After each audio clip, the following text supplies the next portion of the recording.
Namaskar and a very good evening everyone joining with us in this virtual webinar series with today's webinar on Building Resilience, Business Continuity Planning and Cloud Computing, organized by Digital Accounting and Assurance Board. ICS Surbi Jain, member of Gwalior branch of CIRC of ICI, a practicing chartered accountant, having my core practice in corporate advisory, will accompany you throughout this session as moderator. I extend a very hearty and welcome to each one of you present with us and thank you all for sparing your precious time out. So without taking much time, today we are having with us C. Charanjot Singh Nanda sir, a very well-known name in CA fraternity, person who is full of enthusiasm and passion, continuously contributing his precious time with great farsightedness for betterment of the members, this dynamic profession and to whole society as well. Very helping and humble. He is an inspiration for all of us.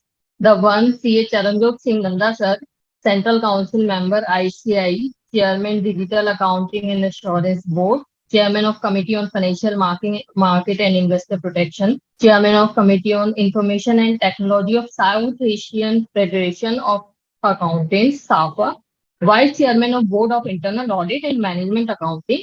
He was the member Quality Review Board set up by the Government of India. He has chaired many of the committees including Internal Audit Standard Board, Committee on Management Accounting, Women Empowerment Committee of ICI, Committee on Internal Audit, Professional Development Committee, Public Relations Committee, Committee for Cooperatives and NPO sectors, and many more.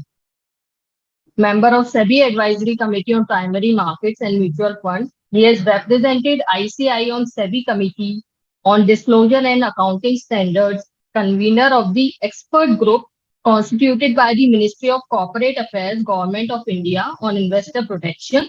He has served ICI since several years at various designations across different domains at regional as well as at national and international level. I request Nanda sir to deliver welcome address and keynote of this session. Over to you, sir. A very good evening, ladies and gentlemen.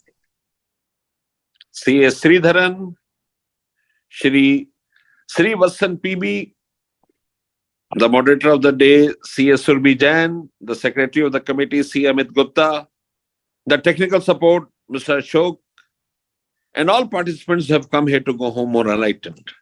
Ladies and gentlemen, I have a proud privilege in welcoming you to today's program on building resilience, business continuity planning, and cloud computing. And we have two of the best speakers which we could identify, Mr. Sridharan and Mr. Sri Vatsan. They would take you through the intricacies of the topics. I want to tell you, ladies and gentlemen, technology is always beneficial for all of us. It gives us three major benefits. The first one, it gives you an error-free environment.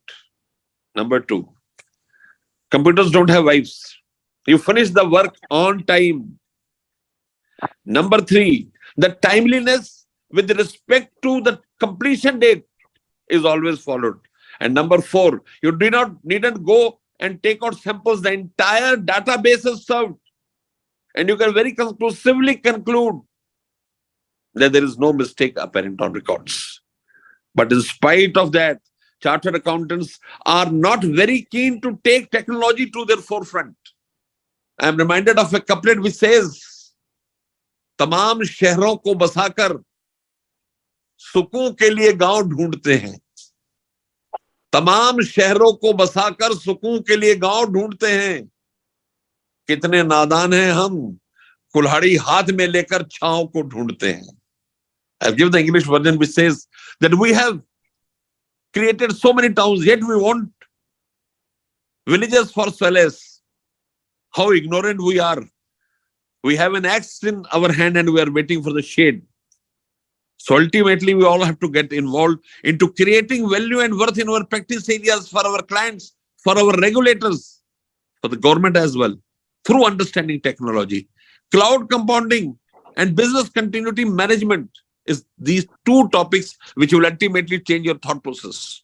You'll be very happy to know that the council, under its authority, has now mandated that forensic standards would be compulsorily, they are mandatory now. So any assignment starting after 1st of July 2023, the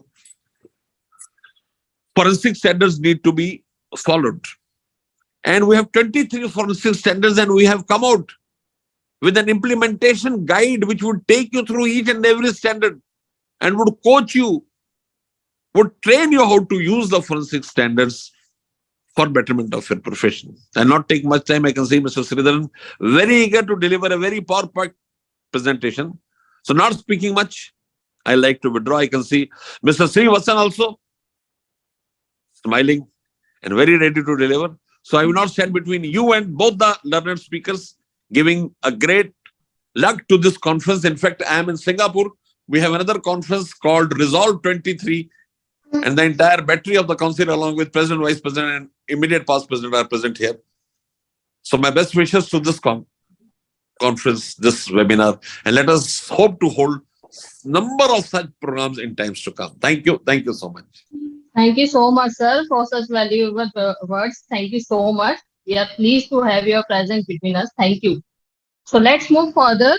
Now we are having with us our eminent speaker for first today's technical session, that is on business continuity planning. And for this, we are having CA Sridharan Srinivasan G, qualified chartered accountant, cost and management accounting, MBA, DISA and FEFD qualified, having more than 11 years of experiences in finance division with public and private finance sector enterprises, over 13 years experiences in software industry with leading MNCs in India and abroad, rich experience in finance analytics, financial planning and analysis, enterprise resource planning, business process reengineering, and enterprise performance management. Audit experiences include SOX audits, banking regulatory reporting norms, BASIL norms, IFRS, US GAAP, and many more. So he is regular speaker in professional forums, which includes guest faculty in NIIT, FICCI, Financial Management and Taxation, SRM University, contributed as mentor for personality development programs also. And he is also empaneled faculty for DISA and FAFD by Digital Accounting and Assurance Board. So without taking much time, I request Srinivasan ji to share his valuable wisdom with all of us. Over to you, sir. Thank you very much.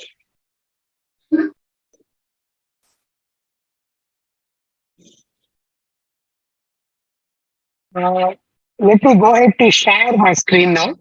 From there, we'll start our presentation. Thank you very much.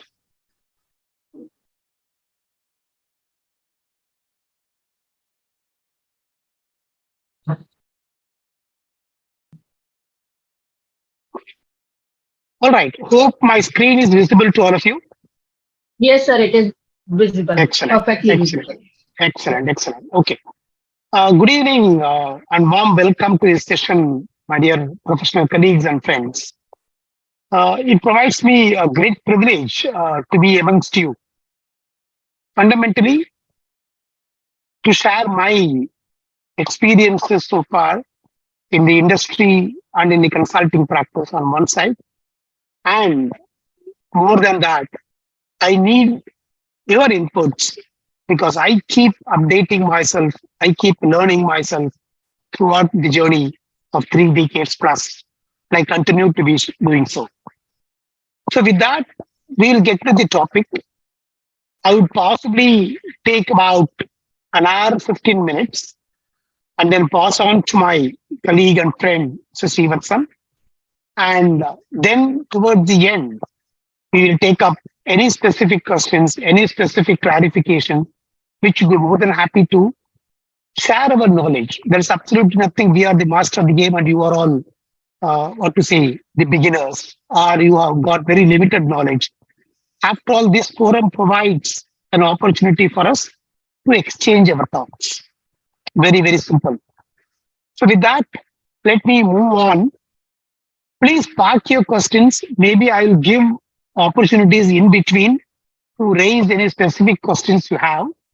Else, keep it towards the question and answer session towards the end after both the speakers for the day we complete, so that one, this flow is not disrupted. Two, possibly the points whichever you are raising in between would get covered in the course of the entire presentation. So my focus, my topic for the day is business continuity and disaster recovery management. During my stint in the industry of over close to 3 decades, I played the role of business continuity manager across continents for some of the leading corporates in India and abroad. So I will share some of my practical experiences, how certain industries work towards this particular very critical element. On one side, we all know that technology is dividingly disrupting the way we operate. Not just us, every profession, every industry, every economy, name it. But it comes with few riders. One of the key riders is continuity of business.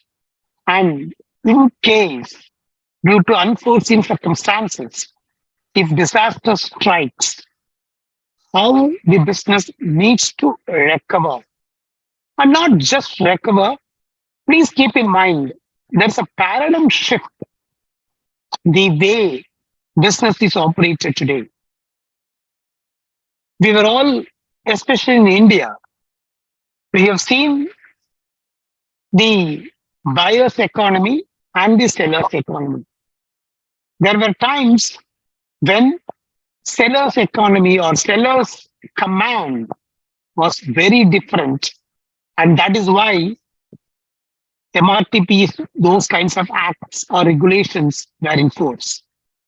But currently, due to competitiveness, due to globalization, so on and so forth, and more importantly, technology, because the world has become so small, we are able to do business from India to any part of the globe due to multiple reasons, multiple compulsions, multiple opportunities. And therefore, continuity of business is extremely important. And I will share some of the practical examples which I have seen in my learning so far. Feel free to raise any of your questions towards the end. So the next slide is actually giving what business continuity is as its epicenter.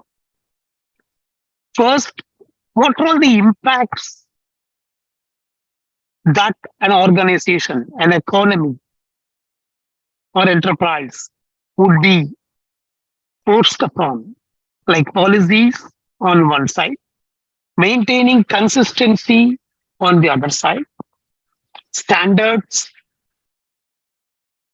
regulators, because regulators keep changing. The entire ecosystem is changing. Let's understand that.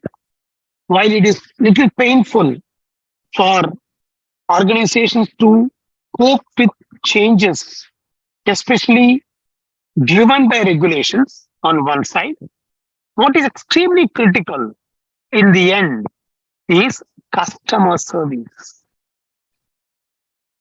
The days are over when cost centers were kind of playing a very sedate role.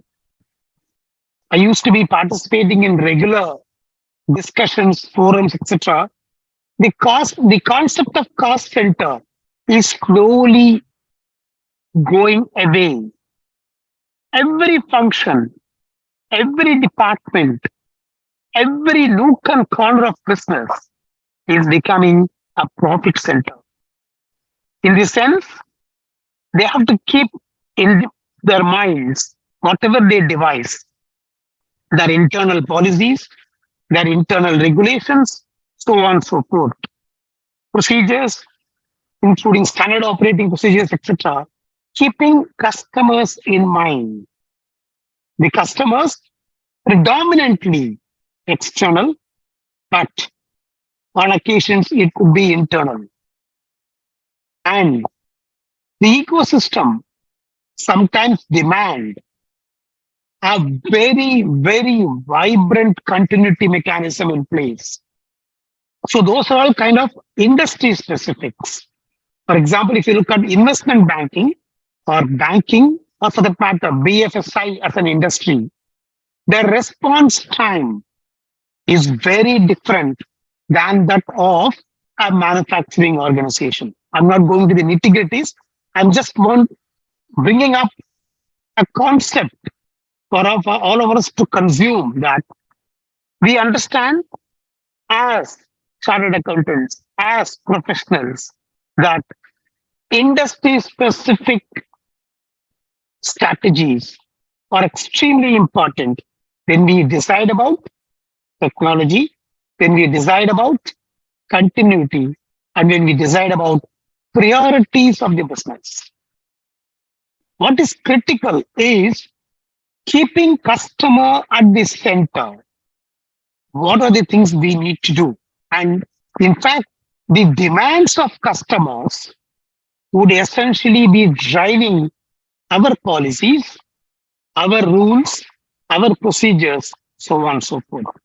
Because without customer, whether we exist or not, itself is $1 million question. Moving further, today we will be covering broadly. I have not listed down every point, whichever we are going to talk about or cover up for the day. However, broadly we will be covering the very purpose of business continuity management plan, why it's important, what it is all about, and the role and responsibility of the organization. When I say organization, it includes stakeholders, it includes customers, it includes suppliers and the entire ecosystem. And how do we typically determine? I'm not going to talk too much about the scientific formulae, scientific quantification in our discussion today, because it is actually much, much more. There are industry specific, geography specific, sector specific standards. Like you all know, for example, a very old concept of standard costing. We are all familiar with it, but standards do differ for every industry, every segment in the industry, every geography, so on and so forth. And finally, I will touch upon a sample audit program. And as chartered accountants, as auditors, very, very important today, once we understand the concept of business continuity on one side, how do we devise an audit program for BCM and DRP? It's a very exhaustive subject by itself. I will be possibly touching upon very salient aspects of it, including a framework plus the topics or sections which we need to cover when we have to devise our audit plan and execution part. Moving further, as I told you, we will talk about the purpose, the plan, what could be the scope, and very, very important, at what points in time or at what frequency levels we need to review the plan which we have designed or devised or implemented. And finally, what is the goal? Why are we after this? And why it is playing such a critical role in the whole journey of an organization? I'm moving on. Okay. What essentially drives business continuity challenges are, on one side, we have a desire. When I say desire, we can call it even compulsions. Because we all know regulations are different for specific industry. Second, geographically, as globalization is sweeping we also know country specific regulations, and those drive the demand.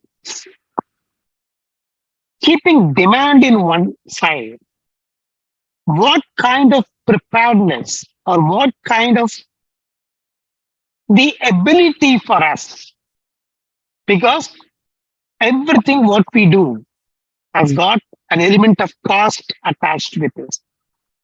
And unless the cost benefit analysis provides us the comfort, we cannot even think about designing a plan, leave alone implementing them. Most importantly, two questions which essentially drive an organization. As I told you, it could be of any size, it could be in a particular industry as well.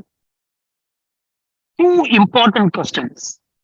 How serious the organization is, and how much do we need? This is the second question. Every organization might say, of course we are serious. We want to follow the regulations. We are very keen to have business continuity in place, so on and so forth. All the way from micro economical organizations all the way to global organizations. Everyone would possibly say, every entrepreneur, irrespective of the category of the organization, meaning MNCs, corporates, partnerships, proprietorship, so on and so forth. Everyone, every promoter, every sponsor would certainly say, I'm damn serious about it. The second question actually drives the entire BCM and the RP. How much do we really need? This is typically where the professionals play a very pivotal role. Too much is definitely not advisable. Too less would possibly lead us to disaster. The challenge is there's a trade-off. So to bring it to a very clear convergence on what is required vis-a-vis what is that we are designing and building. And that is what is, I would say in simple terms, how much do we really need as an organization? I told you one factor could be cost benefit. That is one side. Second, sustaining that. In my corporate stint, especially in technology space, in ERP business analytics, wherein I had an opportunity to work with Fortune 500 companies, this is always a challenge. Not just business continuity, I'm talking about technology at a broad level. They jokingly say in many countries, I'm talking about especially the functional users. When I say functional users, it could be users across different departments or divisions, like finance, HR, supply chain, marketing, so on and so forth. They always say, we need, I'm taking an Indian example. We are all kind of, not many though, but still, the current generation kindly excuse me, but at least the people in the mid-age and beyond, they would all know Ambassador was kind of ruling Indian roads for a very, very long time. Even today, we find very limited vehicles though. Then we are, the joke goes like this, or the argument goes like this. When we are looking for an ambassador, they are providing us Mercedes. Meaning, we are looking for a functional solution, whereas the organization, due to various reasons, etc., they are providing us a Ferrari or a Mercedes. What this leads to? This leads to two important questions. One, we are not able to utilize the technology to its potential. Second, the organizational readiness to adopt to the new system or new change or whatever it is. So, how much do we really need is a very, very important question. And here is where professionals play a very collaborative role with industry leaders, with organizations management, and work towards to get there. What is required and a perfect alignment of the system or practices or the plan to deliver those. Now, broadly, I have categorized the purpose of business continuity plan. We can think about these four aspects. Fundamentally, it starts with minimizing the impact on business. Please understand the word minimize is extremely important. We cannot eliminate, we cannot bring it to zero. And with respect to financial losses, why financial losses? That is what is actually measurable with respect to business continuity and DR. And therefore, keeping in mind of the financial impact with respect to business is extremely important. That is one of the clear purposes or the objectives of BCP. Second is, which I was talking about, the epicenter of any business, customers. The impact to customer has to be bare minimum. Again, we cannot eliminate. However, the moment we are demonstrating that our focus, our concern, our priority towards the customer, then our entire plan would be driven through that. The third one is extremely critical. We all know losses are multiple dimensional, risks are multi-dimensional. We are familiar with financial risk, operational risk, technology risk, market risk, business risk, so on and so forth.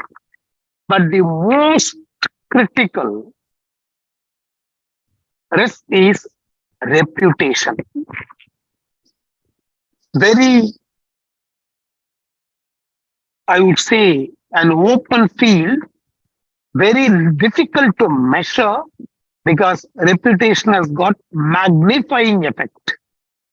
And if supposing we take up any example of corporates collapsing, it is all due to reputation. It takes very, very long time, as we all understand as professionals, to build reputation. We need to build it brick by brick.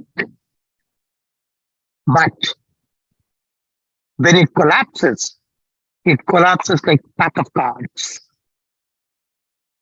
And that is why organizations are extremely conscious, both qualitatively and quantitatively,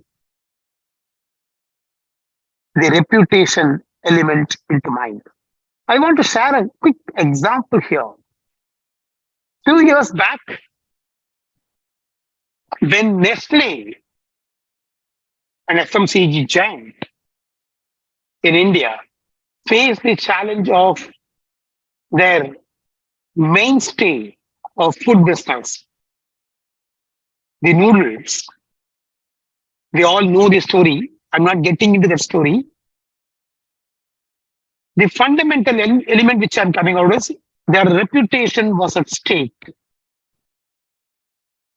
Was at stake to such an extent that, please understand, the moment your reputation, any organization reputation becomes shaky, there are two sides of challenges. One side is competition is waiting to cash on. Second, most important, it takes tremendous effort, time, and money to rebuild the confidence. That is what reputation is all about. If you recall, and incidentally, I also played some minuscule role when they were recovering Nestle. You know what? They have the complete pan India presence. We all know that. It is almost a household name with respect to noodles. They spent their bottom line in that particular year at a hit of close to 928 crores in rebuilding their reputation. Such is the impact. So reputation you cannot measure.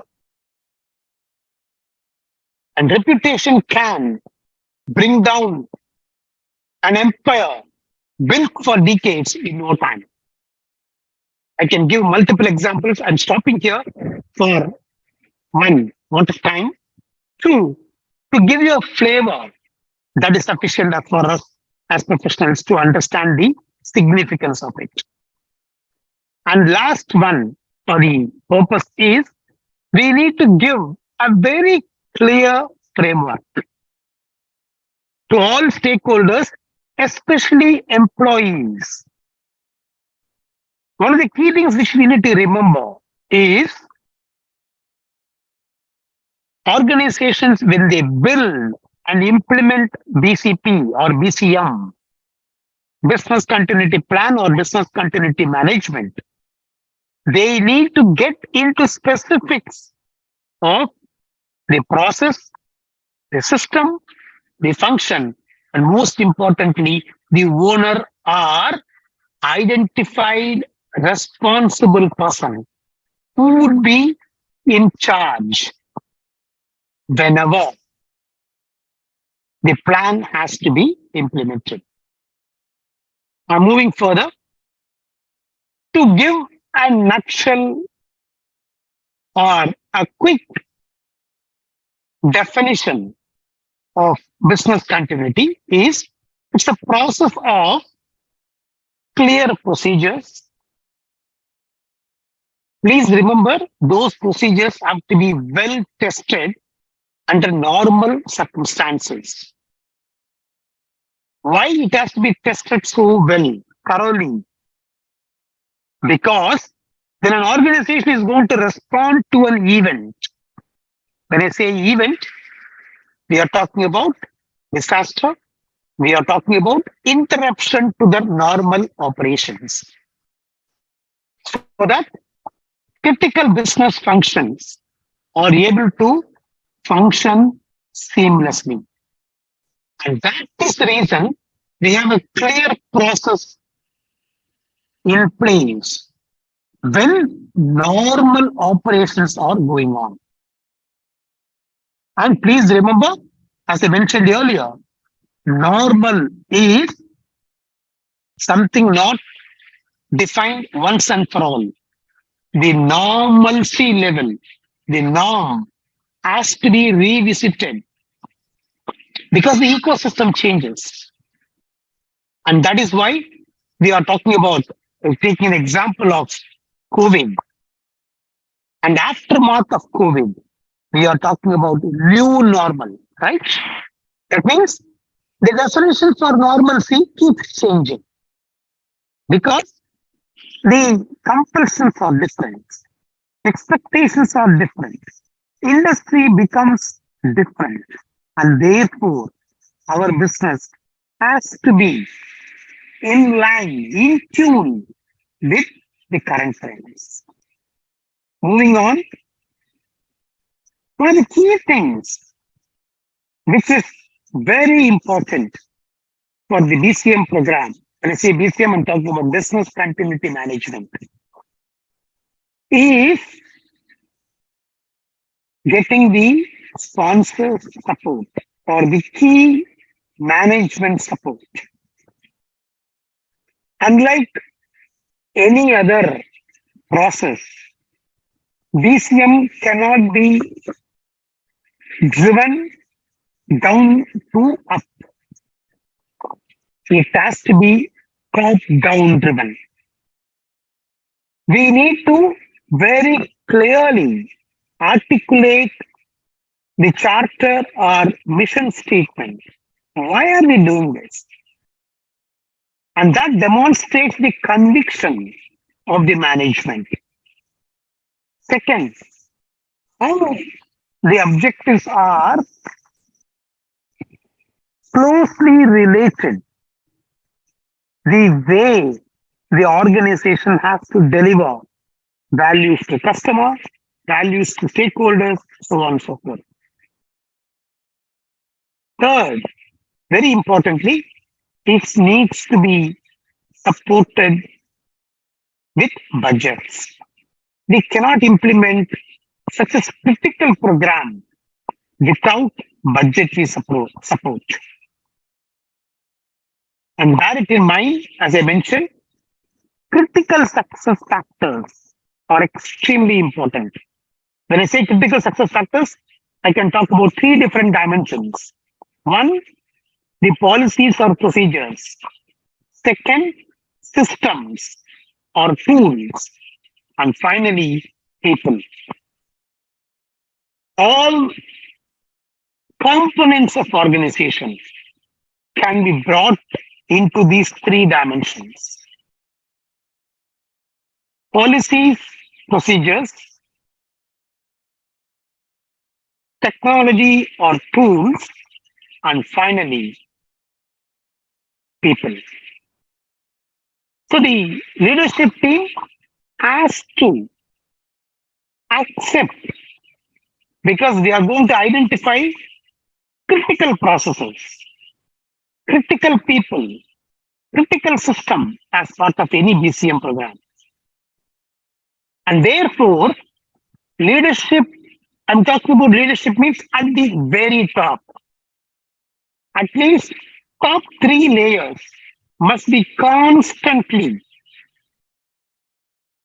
engaged, participate, or drive the BCM program. Because the function is extremely critical. The function is very, very significant to the organization. Now, 4-step business continuity strategy. What actually drives a BCP or BCM is the business impact analysis, recovery strategies, plan development, and testing and controlling. I'm not going to take much time to each one of them, but I'll give you an overview of each one of them. First, the impact analysis. When disaster is likely to strike, how it is going to impact our business? What is going to be the impact? How do we measure them? And last but not the least is, how are we going to respond to that situation? Because it is going to impact our business. When it is going to impact our business, as owners of business, as key contributors to the business, we are responsible. When I say we, key stakeholders, key business decision makers, employees, so on and so forth. Then, recovery strategies. Actually, as I told you, I'm not going much deeper. This is, if you ask me, it's on one day affair. If I had to show, how do we do business impact analysis? How do we really bring out recovery strategies, etc., etc. However, they are kind of familiar. as professionals, as participants, we understand what it means as a concept. So I'm touching upon few of the key elements. Recovery strategy is nothing but after the disaster strikes, how do we respond to this situation? Because recovery strategy cannot be one up plan, meaning it has to be modular driven. And we need to recover stage by stage, phase by phase. And therefore, the strategy has to be designed in such a way that we are able to recover based on criticality. That is extremely important. So we need to identify the criticality to start with. That is why we were talking about business impact. Everything is quite closely intertwined. And of course, once we are clear about the business impact and we are able to chalk out strategies to recover, naturally, the plan development. Plan development has got two components in it. One is designing the plan. Second is structuring the plan or including executing the plan. That means both design, development, and implementing the plan. These are the two or different stages in a plan development, typical to any plan for that matter. And finally, testing and controlling. Testing, we all know. Controlling is what is extremely important with respect to BCP. Because whatever originally we are envisaging, it could undergo changes.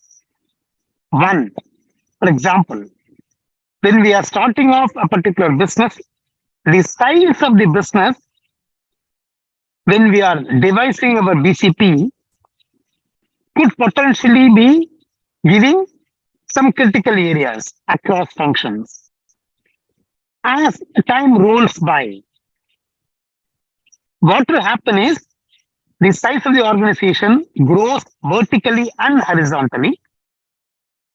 The industry expectations changes, stakeholder management, customer expectations, everything keeps changing.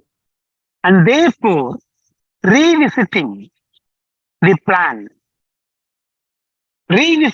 plan as often as possible is extremely important. There are two golden rules which actually decide the controlling part or revisiting the plan, I'm sorry. When an incident strikes, despite our BCP in place, despite our DRP in place, when an incident is striking and when that incident is going to have an impact which was not envisaged or is kind of different than what we originally envisaged. That means our plan is becoming fragile. One. Second, proactive or preemptive way of taking parameters into mind and looking at the standards, looking at our own plan. Whether, for example, we all know, we are all familiar with budgeting. Budgeting has got a very key element. All of us know, but I'm trying to bring up to the key element. Taking the historical data, building a budget plan, etc., it's all norm. It's all regular. We all know we are actually, when we are devising or when we are coming out with a budget or a business plan, whatever you want to call it, there are some contingencies and dependencies which actually drive any business plan, short term, medium term, long term. For example, we may assume raw material prices could fluctuate 8%. Just giving an example. In practical scenario, that is why we always have a review of budget every quarter. Why we need to review? We are actually revisiting not just to compare plan versus actual. Most importantly, whether our plan does it still hold water or anything fundamentally has changed. And that is what I was referring to as contingencies and dependencies. And those are the two elements which drive our business plan or budget for Bangladesh. Therefore, I think very professional organizations, they don't even get into variance analysis, root cause analysis, etc., etc. They spend, when they are going to review a business plan, they're going to spend most of the time in revisiting the dependencies and the contingencies. We may think the market is going to grow at 12%. Whereas in practical scenario, it could have gone down by 20%, it could have gone up by 30%. And that is where we need to review our plan, we need to re-strategize. And that is what we mean. The same logic or same analogy holds good even in BCP. Moving further, this is typically the stages how a BC plan is developed. It starts with initiation, that is the requirement I was talking to you about. What is our requirement? So many factors we dwell upon so far, which you drive or which you give a consolidated, a concretized requirement. Based on the requirement, we develop and design a plan. And then we implement it, we test it, and we maintain it. It is only the cycle continues. That is why this particular slide or particular page is given. While the stages or steps are clear, the cycle continues. Okay, now, how do we really look into the business continuity plan and try to cover any category of disaster which could potentially strike, and therefore eventually we are able to minimize the impact. Let me reiterate, we cannot eliminate, mind it. We have to keep an eye on to what extent we can minimize the impact. And as I mentioned to you earlier, what are the things or what are the aspects or components which get impacted? One is equipment. Equipment, we all know, every function uses different equipments. For example, the IT department or EDP department, for them, the server and database are extremely critical. For a manufacturing organization or a manufacturing division, not all machines, but critical machines. Same way every function has got.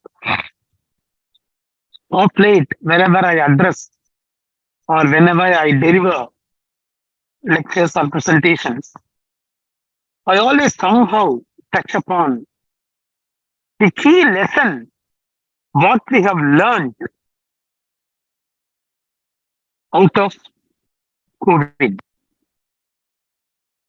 We are able to clearly distinguish between necessity and luxury. Today, because for a prolonged period of time, we operated with basic necessity. And whatever was outside that, we could categorize that as luxury. Please remember, affordability was not the criteria.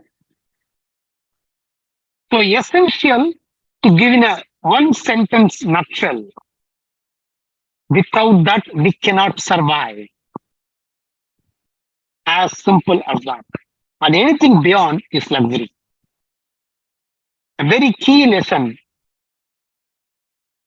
Practically every individual, every household, every corporate across the globe experienced as impact or the outcome of COVID. Moving on, that's why we are talking about critical. Utilities naturally would get impacted. Those are extremely important. Now, for example, water is such an important element for certain industries, not for all industries, by the way. So, industry specific critical aspects have to be looked into. The roles of staff. Staff, we can look at the employees. Some employees are permanent, some could be contract, so on and so forth. But depending on the role that the individual plays, is what drives with respect to the contribution or expectation from the particular employee or the stakeholder. Supply chain. Please don't restrict yourself literally with respect to supply chain. It is the entire ecosystem. B2C, B2B, customer, supplier, stakeholders. In fact, in the supply chain, I would rather even bring in regulators. In the Indian context, if it's a listed company, SEBI, CLB, stock exchanges, so on and so forth. Besides, if it's a smaller organization, and there are some industry specific norms, if it's a pharma industry, if it is an industry which is going to be impacted through environmental factors, so on and so forth, everything would come under the supply chain. Now, the common ones which are known kind of disasters are natural or nature driven ones and sometimes man-made. Fire accidents predominantly is nature. Flood predominantly is nature. But there are exceptions to this as well. We have seen enough. Cyber attacks, especially. There are many out of the 4 which are listed here. In cyber, a man-made portion is relatively higher than that of the other 3 listed here. And therefore, awareness is extremely critical. And we need to plan in such a way that how effective our plan would function. Moving further, there are 4 typical stages. One is emergency response. Please remember, this is when emergency strikes or disaster strikes or continuity is disrupted. Emergency response, recovery, resumption, restoration. There's a huge difference between resumption and restoration. Restoration is back to original. Resumption is a stage before. Recovery is most critical. Emergency is without that we cannot announce that we are ready to face the situation. The emergency response I have given in the list of How do we recognize them? How do we detect them? And what kind of measures, immediate measure, if fire strikes, who will take the first step? Everything is clearly given in the manual or document or procedure. All of us know the fire accidents are something very, very common due to different factors. And how do we respond? For example, all the organizations work in different levels or different floors. First thing is communication. Second one is how do we evacuate, especially people who are the most valuable asset to the organization. That safety is topmost. All other things can be covered through insurance, etc., etc. I recall a good old statement by one of our business icons in the Indian industry, Dhirubhai Ambani. When Patal Ganga, where they got their major operations today in Mumbai Pune route, I remember in mid 80s, I think late 80s, when there was a huge flood at that point in time. I'm sorry about that. Point in time. Dhirubhai announced to his employees, my assets are insured. One asset which I could not, and I'm not able to, for that matter, I cannot forever insure is my people. So he advised, meaning indirectly the management advised, for about a stretch of 4.5 months, they asked all their employees to stay at their homes. Those days, there was no NEFT or RTGS, no online transactions. I've seen this physically, practically. I've seen it with my own eyes. Salary, and those days, usually checks used to be given. They ensured that they could give cash because people could not even step out to draw cash from banks. And unlike CBS, core banking system today, they never had. So, people are the most critical asset, most valuable asset for any organization. And the responsibility holders for that is HSE manager, what we typically call the health, safety, and environment manager. Second one is communication. Please remember, communication plays a very important role whenever we are in the stage or we are in the phase of recovery once disaster strikes. So, communicating appropriately, communicating with right information, communicating at right point in time. So organizations spend a lot of time in revising their strategy for communication because media management within the current day context with social media so active, it can actually, we were talking about reputation damage. And we know today, any negative news, how it spreads.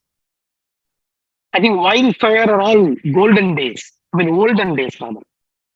Today, it spreads like this in split seconds. Less said, better about the authenticity of the information. However, it spreads. We can't stop that. But we need to manage with our right communication plan.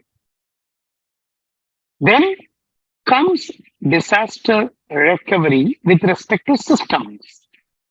Once again, in current day context, we have come to a stage where everything is system driven. Everything is on cloud. Everything is process which are driven by systems. And therefore, IT recovery plan plays a very important role. And therefore, today we all know with mobile phones, we can run businesses. Supposing we are not having connectivity at the peak of our business hour, what would we do? These are some of the questions which we need to keep in mind when we are developing our BCP. And finally, restoration. Restoration, typically every organization identifies a DR coordinator, disaster recovery coordinator, who typically from a very senior management, sometimes at the board level, because it's extremely important.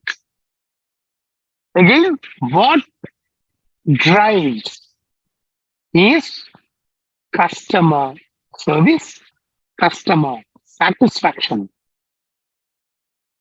And that is the focus with respect to restoration. Our procedures, our practices, so on, standards, etc., etc., etc. Nothing is relevant if we are not keeping in mind our customers. I'm moving further. So typically, the scope, objectives, and assumptions are very critical in developing or building the plan.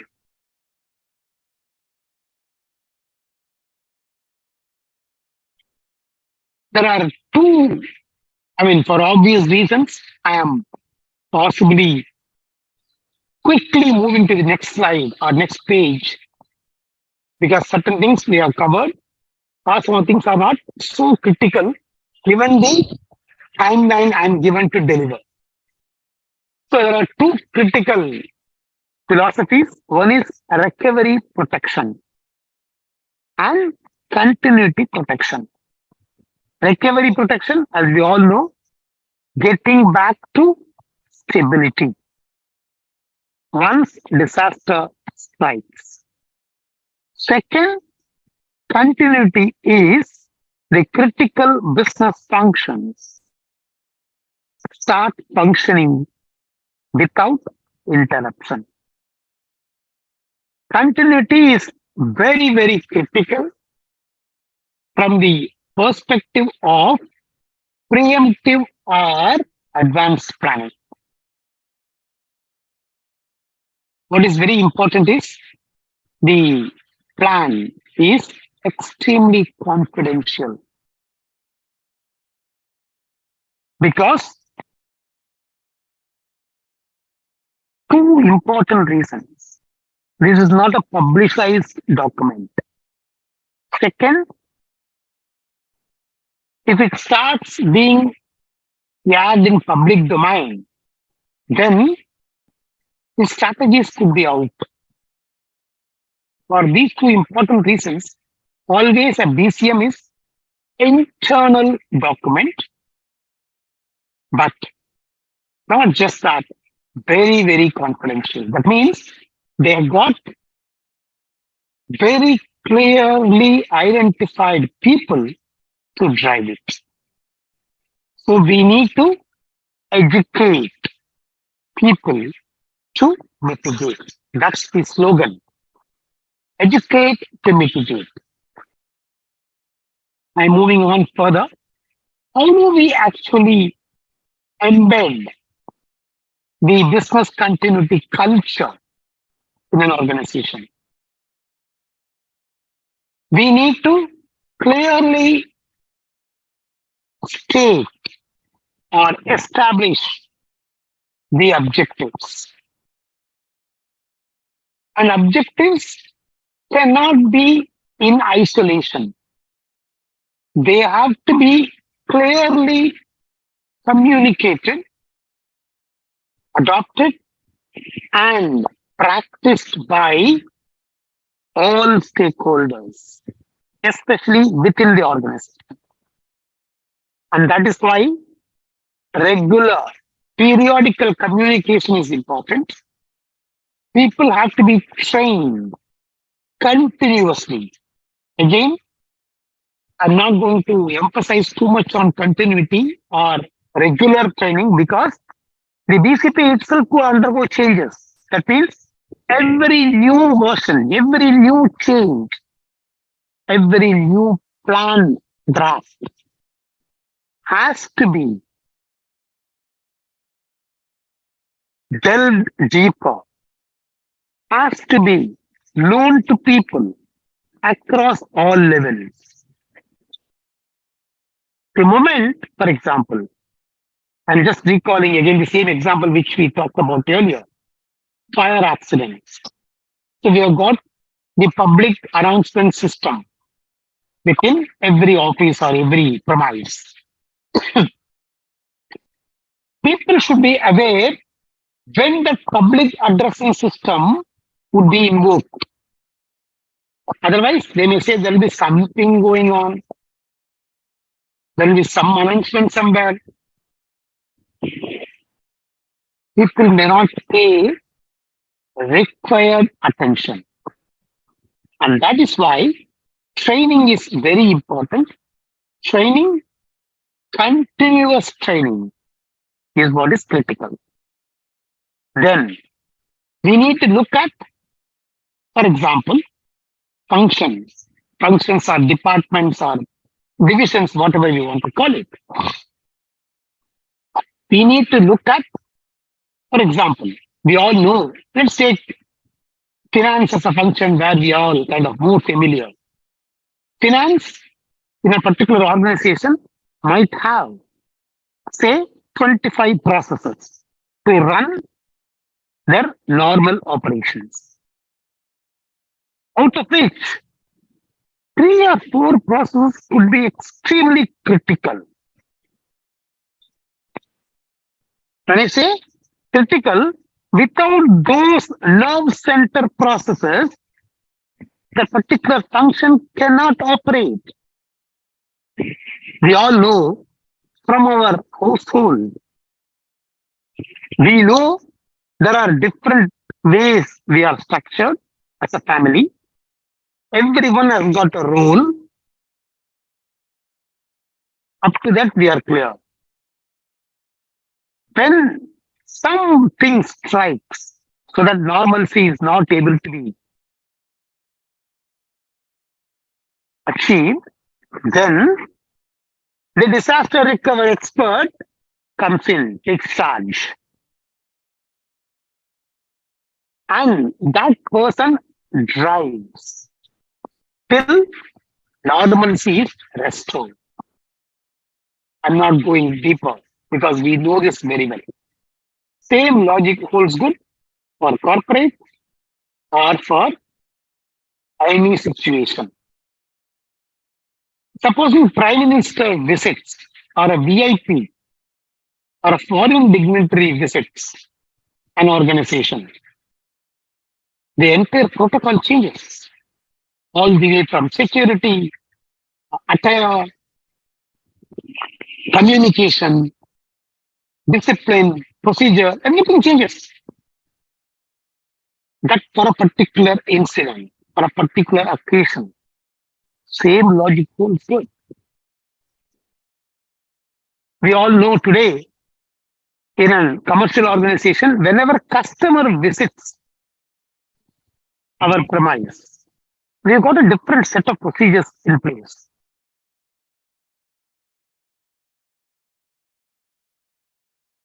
A very clear laid down procedure all the way from a customer walks into our premise till he or she leaves our premise.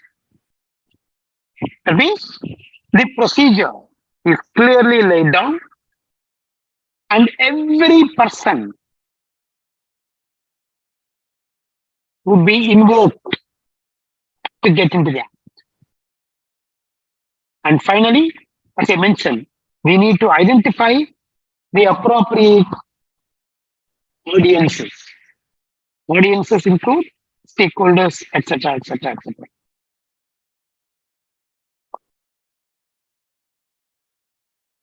The next stage is developing clearly the awareness and methodologies for training. We need to bring in tools.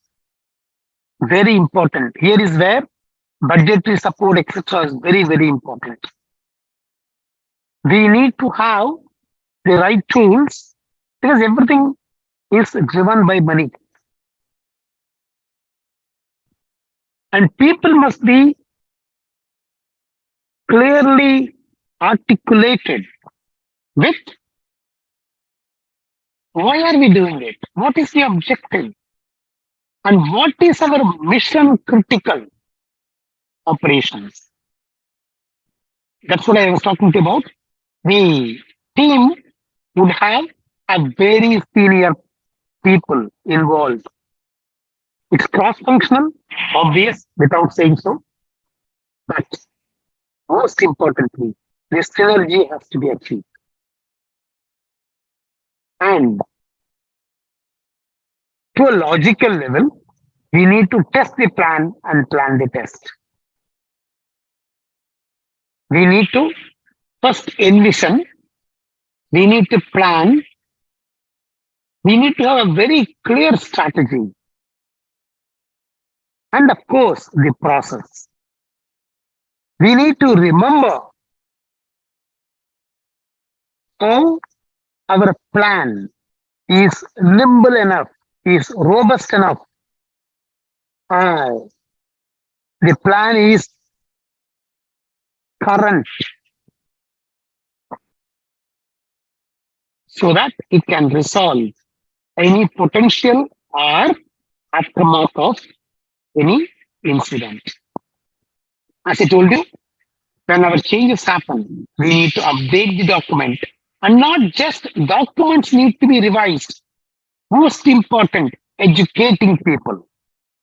Educating people could happen in multiple ways, essentially in training, in communication. Communication has to be periodical, structure, formal, so on and so forth. And most importantly, incorporate the changes as the trends are changing.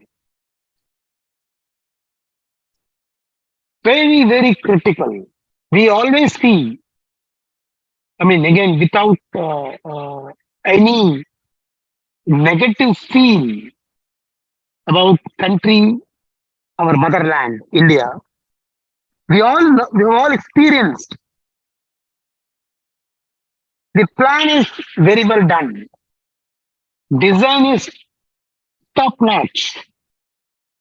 But maybe first time when it is installed or implemented, we see a very professional approach. And we always see the continuity, the maintenance is always falling short of what is required. The degree only differs. It is actually the same state in every country across the globe. That is extremely critical. Don't think during my stint in the technology space, I have traveled very widely, all the way from far east to far west. It is not something that India is alone, because we are exposed to India and we are proud being Indians. And only when we are proud, we look at both positives and negatives, because we own our country and we want our country to prosper, blossom, and be on the top of the world. And therefore we care. Let me reiterate that. The proud moment happens only when our country prospers in terms of education, in terms of economic background, in terms of infrastructure, so on and so forth. Now, the key element for us is same logic holds good for our corporate or our family, whatever it is. It is me, it is mine. So, the moment I start owning it, I will start looking at plan A. In case plan A fails, plan B. That means I think through 360 degrees. Let me give a classic practical example here. Again, I'm not going out of context with respect to test the plan the test. Supposing I am traveling from my workplace or residence to airport, the nearest airport. I know the multiple modes of transport available. I know the time at which I need to be there because peak off-peak hours of late, every city is driven by peak and off-peak hours. The kind of mode I'm going to adopt, and most importantly, I need to look at what is happening that particular time. That could be a procession. That could be roadblock. That could be traffic diversions, so on and so forth. So, typically, to cover the distance of, say, 15 kilometers, it might take approximately 30-35 minutes. Why do I start 10 minutes earlier? It's a great saying. It is always good to be 5 minutes earlier than 1 minute late. Supposing we are going to catch the flight or catch even train for that matter, or anything, any public transport I mean. We know the advantage of being 5 minutes earlier than 1 minute late. And therefore, when we plan this, we look at, okay, what could potentially derail my plan? So this is typically what BC is all about. What could derail my mission? I need to be in the airport at this particular point in time. I know the distance, I know the mode of transport, so on and so forth. However, I look for known knowns, unknown knowns, known unknowns, so that my plan eventually is effective and I'm able to achieve my mission. As simple as that. Extend this logic to any level. And supposing I'm taking a private cab and the vehicle breaks down for no fault of anyone. Bear it in mind, the mission cannot change. The time at which I need to be in the airport has to be there. It's fixed already. So my plan B has to be invoked, and that is where DR site is invoked. When something strikes my normal operations, my plan B gets invoked. And that is what DR is all about. And that is the moment we plan that, first we need to test the plan and also whether we are covering every component. And that is why testing of the plan is very, very critical. I am moving on. I would possibly take another 15 minutes, 15 to 20 minutes. Once again, for people who have joined little later due to their official pressures compulsion, so on and so forth. Please note down any questions you have. After the second presenter completes his topic today, we would possibly we would be stopping our presentation by around 8:45 approximately. And then we will keep all our questions wide open. And as I told you, the very purpose of this is conceptually we know everything. We are only sharing our knowledge. And we keep learning. So we will try to share our experiences, our responses to the best possible extent professionally towards the end. Kindly note down and keep your questions handy. And the moment we come to the question answer session, we'll be more than happy to handle them. Now, moving further is disaster recovery plan, the DRP. First is we have seen assembling the plan.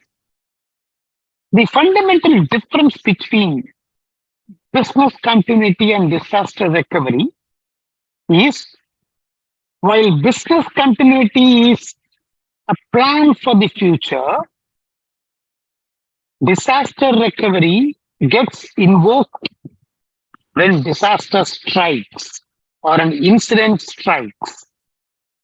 So this is kind of post activity, post event. Whereas business continuity plan is preemptive, proactive in nature. So we need to identify the scope. We need to clearly appoint and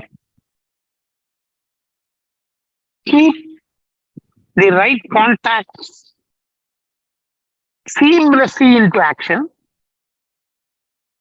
whenever disaster strikes. Naturally, roles and responsibilities have to be clear. And this is where many organizations, many incidents are not handled well. The roles and responsibilities have to be absolutely clear, has to be watertight, so that seamlessly we are able to implement the recovery plan. Naturally, data is extremely critical when disaster strikes, when an incident strikes. We all know we keep DR site. That means there is a site or a physical location identified as an alternate site, what we call the backup site. There are so many technicalities involved there, like warm site, cold site, etc. I'm not getting into those. But broadly, the critical processes have to be restored. What we typically call the turnaround time or RTO, response turnaround time. There are, as I was telling you earlier, there are some scientific formulae which are also industry specific, which give some indication, some clear-cut mechanisms to devise the plan. But more importantly, those are only to get into the nitty-gritties. What we are focusing here, conceptually, functionally, how these are put in place. And as I told you, since technology is actually what is driving, we need to restore technology functionality in the first place, and then in phases, the other components of the plan. So these are the different steps which are involved. A quick check here. I hope my screen is visible to every participant. Can I have a response, please? Yes, sir. It's visible. Thank you very much. So we need to look at how do we create the laundry list or the inventory list. Then the recovery timeline I was talking about. There are some specific jargons like RTO, etc., etc. Communication, we spoke enough about it. How do we create backup of the data? Backup, as I told you, what drives backup strategies is essentially the criticality of the particular industry, criticality of the particular function. For an investment banking organization, ninth decimal would play an important role, not just first decimal or second decimal. Whereas for a logistic organization, more than two decimals, it doesn't mean anything. We are all experts in the field. I don't want to dwell deeper, but we understand the importance. So it is driven by the particular industry. Accordingly, our backup strategy, I'm talking about data backup strategy, is decided. For example, a stock exchange during the stock trading hours, their backup of data is instantaneous, what we call as mirror backup. The moment the primary site is down, DR site has to be up and running within seconds. Whereas for a supply chain organization, that kind of criticality is not there with respect to DR site coming into work. And this is what actually decides our BCP of DR. For a retail organization, especially in malls, etc., few minutes of system going down can be managed. Of course, still there are service levels with respect to customer, etc., etc. But then the critical element is what is critical or what is to be considered when we build our DR plan or BCP. Of course, insurance is one factor because there are many uncontrollable elements. And unless we take care of them, suppose the flood strikes, we can't control flood. All of us today, when we fly, the first announcement comes in. Sometimes not so sentimental, but then we say, in case of evacuation, don't look for your belongings, save yourself. The logic holds good. And that is what is typically the BCP and DR is all about. We need to understand what is critical. I was giving the example of COVID. We all know now today that how to distinguish or a clear distinction between essential and luxury. Okay, moving further, how do we go about audit? Again, for paucity of time, let me have a quick check of time. Time is now almost 7:30. I will take 5 to 7 minutes. As I told you, I'm going to touch upon some key elements when we have to plan our audit. Possibly it might be lingering in your minds as auditors or finance professionals or whatever it is.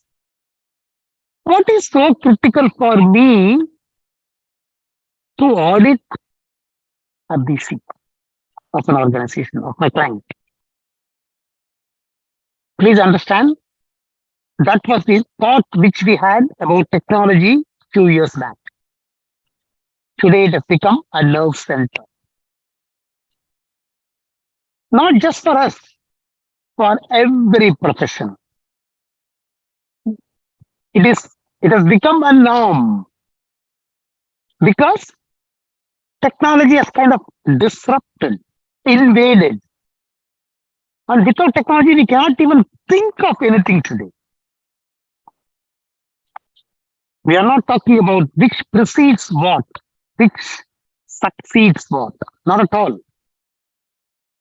We are complementing the way we operate to make the business better, our professional pursuits better, so on and so forth. So, our audit team must be well equipped.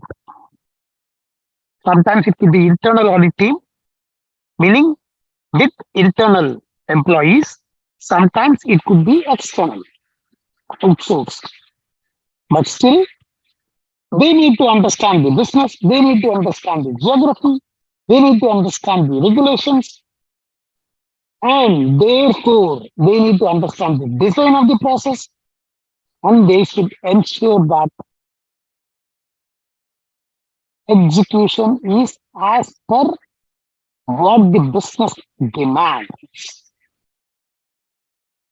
And that is how, with respect to the skill of the audit team. Then comes documentation. We all know. Please remember, documentation is not just for a reference. The documentation has to be practical and provide the key information, data, pointers, indicators, whatever you want to call it. Then comes guidance. We plan in such a way that, and I mentioned this earlier, standards keep changing. Possibly slowly, it's high time that we start looking at changing the name of standard to best practices for the industry. It's high time. Because best practices alone become standards. Why they are called best practices? Because they become the norm. And we all know leader versus others. A leader is showing the way. We call it in different contexts industry bellwether. That means people start looking at that particular organization or entity or whatever to demonstrate their leadership position and their best in class practices. And therefore, it is important that we get the best out of the best. Interviews are extremely critical. We need to talk to cross-section of stakeholders to ensure design of the plan is correct, implementation is correct, execution is correct, and it is most importantly, whether it is practical,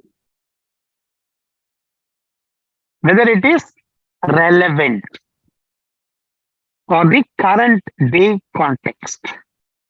And finally, the results. Results are like two sides of the coin, sometimes actionable, sometimes taken to cognizance, but then consciously factored in, need not be acted upon. It is like the skies are the clouds are coming together. I take an umbrella with me. Doesn't mean it has to rain. As simple as that. I plan myself. Okay. Few quick pointers with respect to testing, with respect to the other dimensions involved. The accuracy, confidentiality. We spoke about all this in different points in time. So prepare an audit plan. Invoke emergency communication. Business impact analysis is very, very important.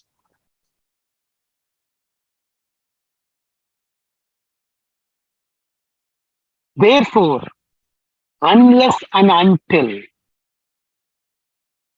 we take a very clear action plan, because unlike normal audit, unlike a financial audit or regulatory audit, BCP is extremely, extremely critical to the business.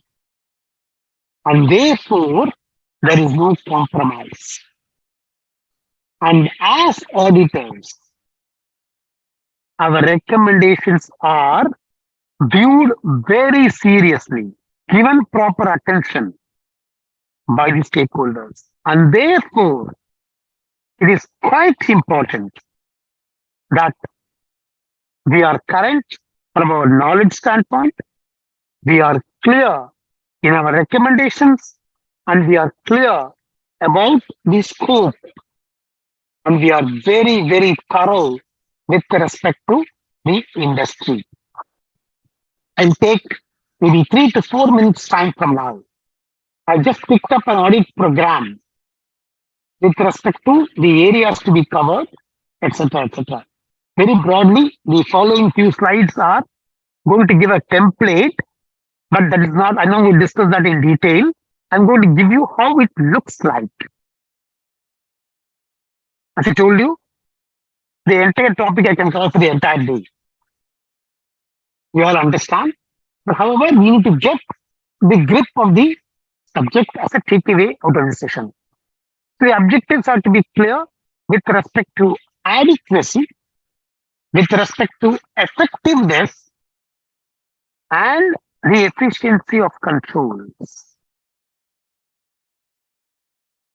To minimize the business risk.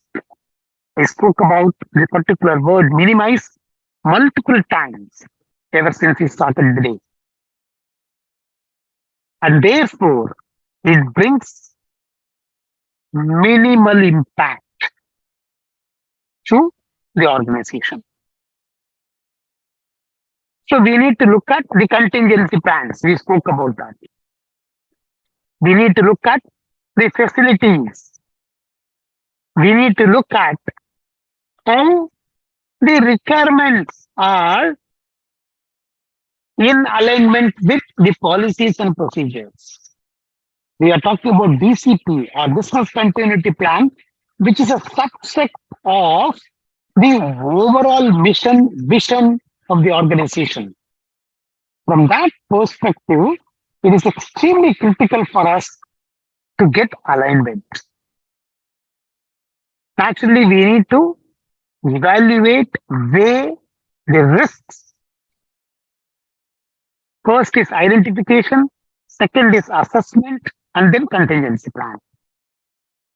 So we need to look at the recovery, disaster recovery, and also the up-to-date or updation of the plan.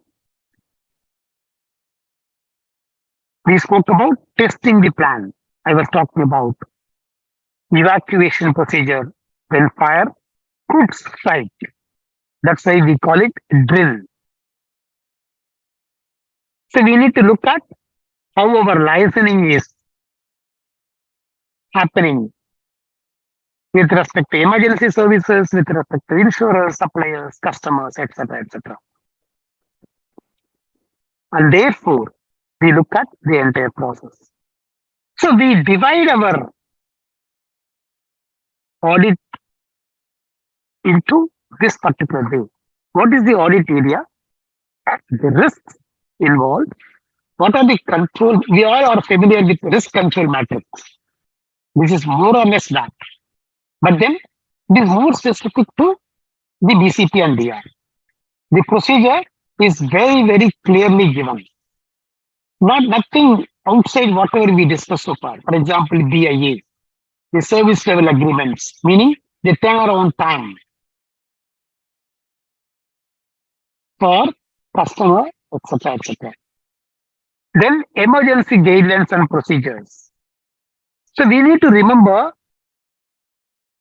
what are the identified critical processes for every function. And therefore, if those processes have to be executed by the systems, those systems become critical. The owners of those processes naturally become critical people. And therefore, we need to look at the emergency guidelines and procedures. Disaster recovery site. This is outside the premise. So we need to, as a part of audit, we need to ensure that DR site, how quickly can be invoked and become operational. Then the contingency plan, which I spoke about. We need to look at data storage mechanisms. There are different ways by which we can store data today. We all know it. Similarly, insurance. To what extent we need to ensure? Insurance is such an important element. Then it's a question of data center. The access to data. There are two, the golden rule for data access provided to people within the organization is need to know, need to have. For a person, for a personnel to perform his or her role, what needs to be given, and without that, that person would not be in a position to deliver or perform the role. That is what is called adequacy. And thereby, we are able to look at the EMC, that is Environmental Monitoring and Control System, so that we are able to bring in bare minimum to our interruption, and therefore we are able to smoothly manage whenever disaster strikes. Thank you very much for your time so far. And once again, I will be back after my friend and colleague, Mr. Srivatsan, who deliver his content. And then we will be back again together as to respond to your questions. Thank you very much. Back to the host, please. Thank you so much, sir, for sharing your wide perception and experiences with all of us. Thank you so much.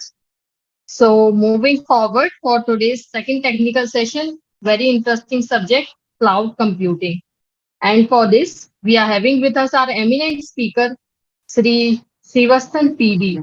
He is qualified chartered accountant, cost and management accountant, and company secretary. Started his professional journey from the US healthcare space as a business reporting specialist in 2003. He has innovated the way processes were managed, designed several business processes, workflows, and reportings. He is regular faculty for CA, CMA, and CA students. So without taking much time, I request Srivatsan ji to share his views and perception with all of us. Over to you, sir. Thank you, Ji. Hope you can all hear me well. Am I audible?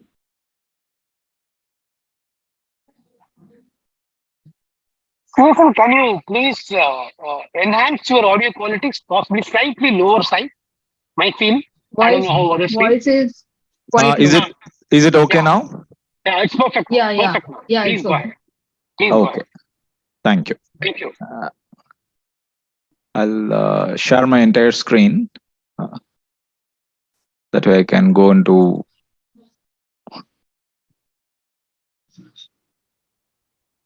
Okay. So resilience with cloud computing, the topic for today.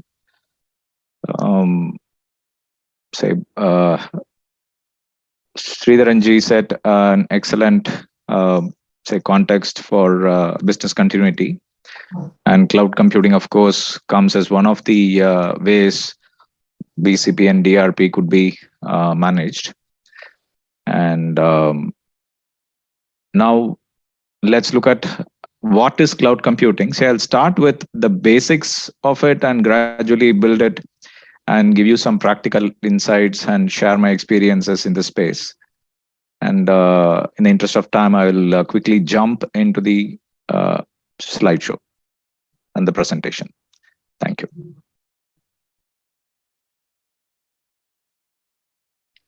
So resilience, the general meaning is, the capacity to withstand or to recover quickly from difficulties. And what difficulties do businesses have? Today, things are changing very fast. So businesses need to be, really prepared for all the changes in terms of data security, say virus attacks and malwares and competition. Everything is changing today. So we need to have a readiness and the ability to adapt to all these changes on the fly. So with this intro, let's go into understand the other part of the topic. One is resilience, and the other part is cloud. Now, what is cloud? So this may sound something, just a moment. Okay. So this may sound, say something modern technology, and which is very new, but in fact, it's not. Say, cloud is how, when you have data storage in a remote place within the office, say when you're sitting inside your office and your data is stored in a separate room because of the noise, because of the heat it generates, because of the size. In those days, we used to carry around, in the 90s, people used to carry around floppy disks. And these floppy disks have 1.44 MB megabytes of storage space. And that used to be a very fancy thing. That's a lot of data people used to carry within that 1.44. Today, 1.44 terabyte could be carried anywhere you want. So wherever you store your data, it is represented with the shape of a cloud. So that is why it's referred to as cloud. And when you move into what does cloud do? Say when you are in an office and you are connected through connected to your systems. Earlier, you had a computer, you were sitting in front of it and you're working. Today you have a network, and on that network you are connected. Say at home, think of your home, your internet based television is there, and then you have your printers, you have your laptops, your phones, your tablets, everything is connected to that network. And this is a small cloud. So you can print from any device to any device. You can screencast from your phone to your television or from your tab to your television. So all these devices can interact with each other. And they are all in a network. And if this network is at an enterprise level, in an entity, then it is a local area network. So that's called LAN. And a lot of devices, storage spaces, printers, computers are all connected in that. And when this connectivity, what you are accessing, the data, the database, the software, is all stored in a separate, say, premise, not in your office premises, in a separate location. then you call it a cloud. So it could be even the next building. You are sitting in block A, the data could be in block B. Then it is a cloud storage which you are accessing. So what does cloud do? It takes care of your storage. And do all of us use cloud storage? Of course, we have data in our Google Drives, OneDrive today. And are these networked? Yes, these are all connected. And we have our internet to connect to these cloud devices. And within the cloud, there is connectivity between one application and other application, data flow from one server to the other. All these are happening using networks. And servers. So servers is where you save your files, file server, host your application. It's called application server. And your OS is there. It could be a Windows server or Linux server. All these are provided on cloud. So remember that cloud is a, say, large IT infrastructure in a far off place, not next to you inside your PC. It could be, as I said, your next room, or it could be next building or next continent. It could be anywhere. So all these are connected, and you may have applications on the cloud, like how you are using your email. Email is an application, and it's on Google's cloud. We use it. On Microsoft Cloud, we use it. And then there are other services too. Services in the sense maintaining your servers, ensuring it's backed up periodically and it's available for everyone whenever they need it. All these are services which is managed. And who used to do this before the cloud world? There will be a, say, software technical engineer, infrastructure engineer, who's sitting in our office and managing all this. And today, it is all managed by these, say, centralized data servers or the cloud service providers. So let's start with some trivia before we move into some serious stuff. So how big this cloud farm could be? It's referred to as cloud farm or cloud storage. China claims that they have a cloud storage which is 10.1 million square feet in size, entirely cloud storage. It may have some space for personnel, who are people who are working on these systems. So 10.1 million square feet, or about 1 crore square feet. And USA claims they have 7.2 million square feet size facility in Nevada. So these are all mega size facilities, and we are getting one in UP. India's largest is getting built, and it is in the NCR region, Gurugram region, and that's supposed to be 50,000 square feet or larger. I'm not sure about the exact size. So there is one coming up in India as well. And for large service providers on the cloud, if the system goes down, see, these people are making money by providing infrastructure or software as a service. So you access their systems whenever you want. So for you, it is important the system is available all the time. And even for the service provider, it is important the system is available all the time. Why is that? Because they can lose up to $50,000 per minute if their systems are down. One location is down, Google can lose up to $50,000 per minute, which is an enormous money. So just a moment. This screen is not hiding. I'll reshare just a moment.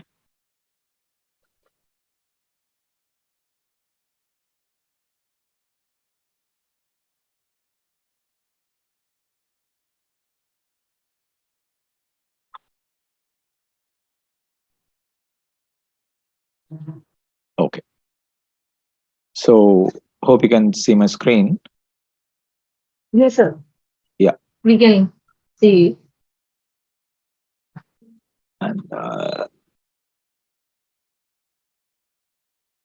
So if the system goes down, they lose a lot of money. That is critical for them. And Massachusetts Institute of Technology in Boston say why people said that why people refer to this infrastructure as cloud is because we cannot touch or feel it. It is somewhere far away. It's distant. And it is, we don't worry about it. We are worried about our work. We don't worry about what is happening in the, say, data farm, and who's handling my data, which server is storing my data. All this we are not worried about. So it's intangible, distant, and disentangled from my day-to-day life. So it's referred to as cloud. So this is a definition from Massachusetts Institute of Technology. So moving on, what are these companies making? So these are revenues in billions of dollars. And Microsoft makes about 28.5 billion, the highest grosser. These are their total revenues, cloud service providers and their total revenues. So these guys are making billions of money by providing all these services on the cloud.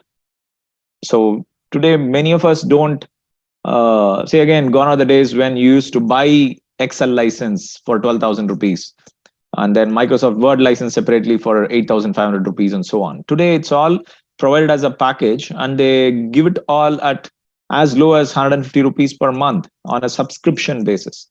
So you get all the Microsoft Office applications and a lot more. So storage space and then interaction facilities among all the users. All these are provided by Microsoft. And Amazon provides a lot of storage. And many of us watch Netflix. Amazon is the data space provider for Netflix. So Netflix has all its data on Amazon and so on and so forth. So again, Google Cloud, Twitter uses Google Cloud for storage and running their application and so on. So data farms, these are Amazon and Microsoft data farms across the globe. They have it in almost all the continents other than Africa and Antarctica, Arctic zones.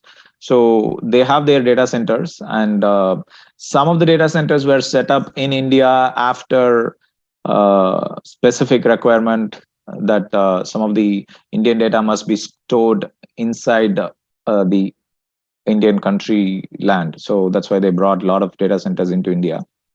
So, and what is the market share of cloud business? Predominant, this is a recent data, and AWS or the Amazon Web Services has the maximum market share, followed by Microsoft and then Google and the rest. So almost 1/3 of the market is with Amazon. And now coming to why use cloud services. So far we have seen a lot of trivia and facts about stats about cloud. Now let's look at why we should be using cloud computing. See, when say I need infrastructure in the sense IT infrastructure, information technology infrastructure, and I would not be needing it 24/7. I don't want it round the clock and throughout the year. I use my server, probably say I have a data requirement or a processor requirement. Say I need 64 GB RAM, but I don't need it throughout the day, throughout the year. I just need it 15 minutes in a day, 20 minutes in a day. When I receive some data, I need to process it. Similarly, you also need something and you don't need it all the time. You need only once in, say, 10 days. So why should we be buying our own infrastructure? So there is a person who has all this infrastructure and who's ready to lease it or rent it to us whenever we need it. So we all go to him. So the resource is all pooled, placed in one location, and we all connect to that location and use the processors or storage space and applications there and services. All these are resource pooling.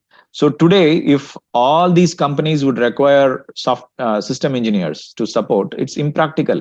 Say even getting 5 to 10 engineers for a small company is difficult. Think of every chartered accountant firm needing one system engineer, which is not easy to get.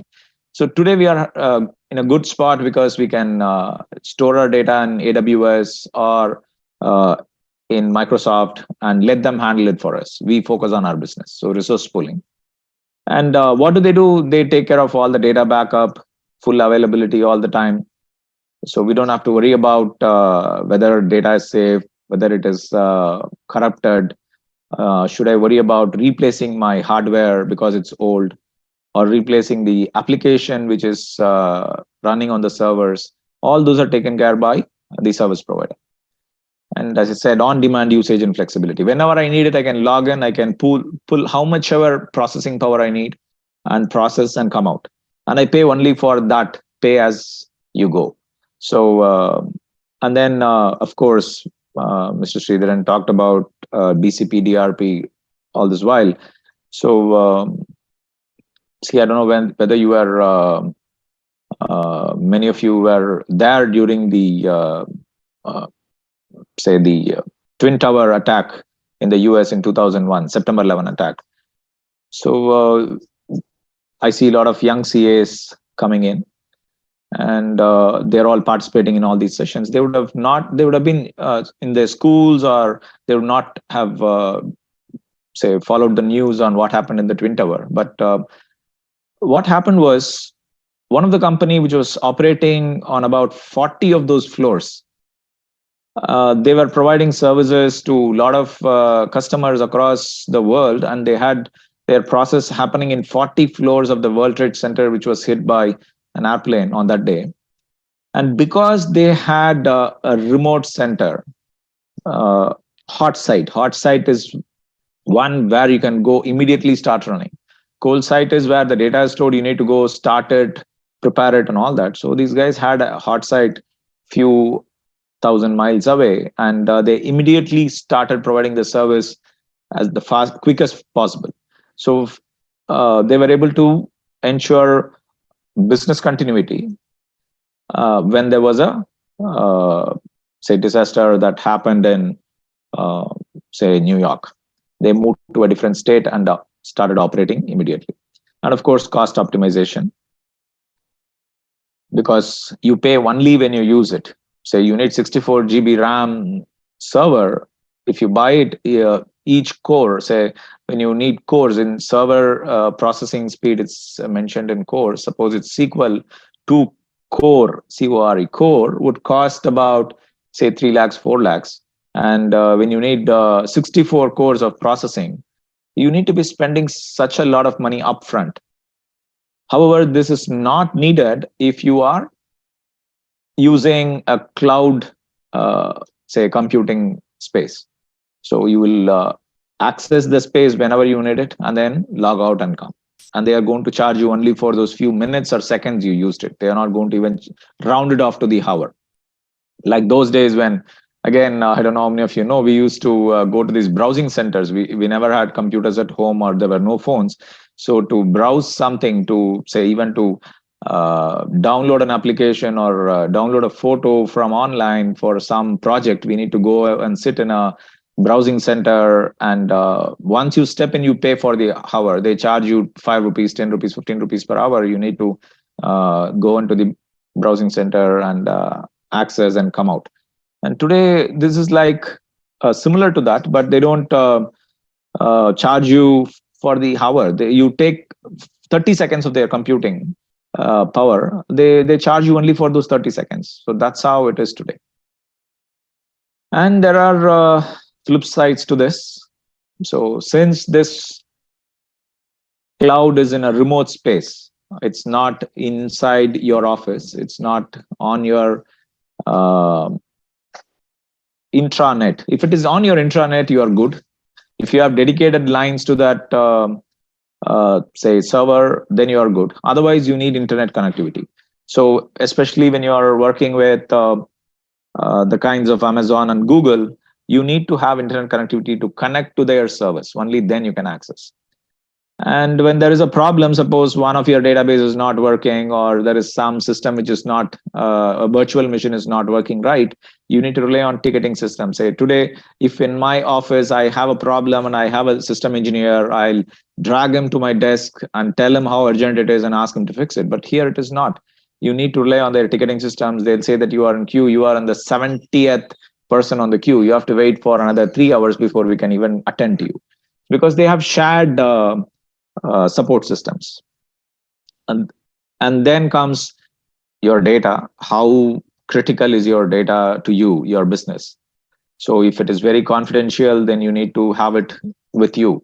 Whereas if you're okay to store it in a different third-party system, then you can hand it over.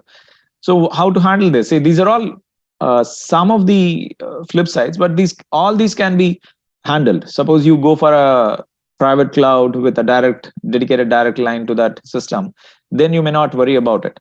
So data is still with your private servers. However, it's all in one separate location and somebody is managing it for you, but still the infrastructure is controlled by you.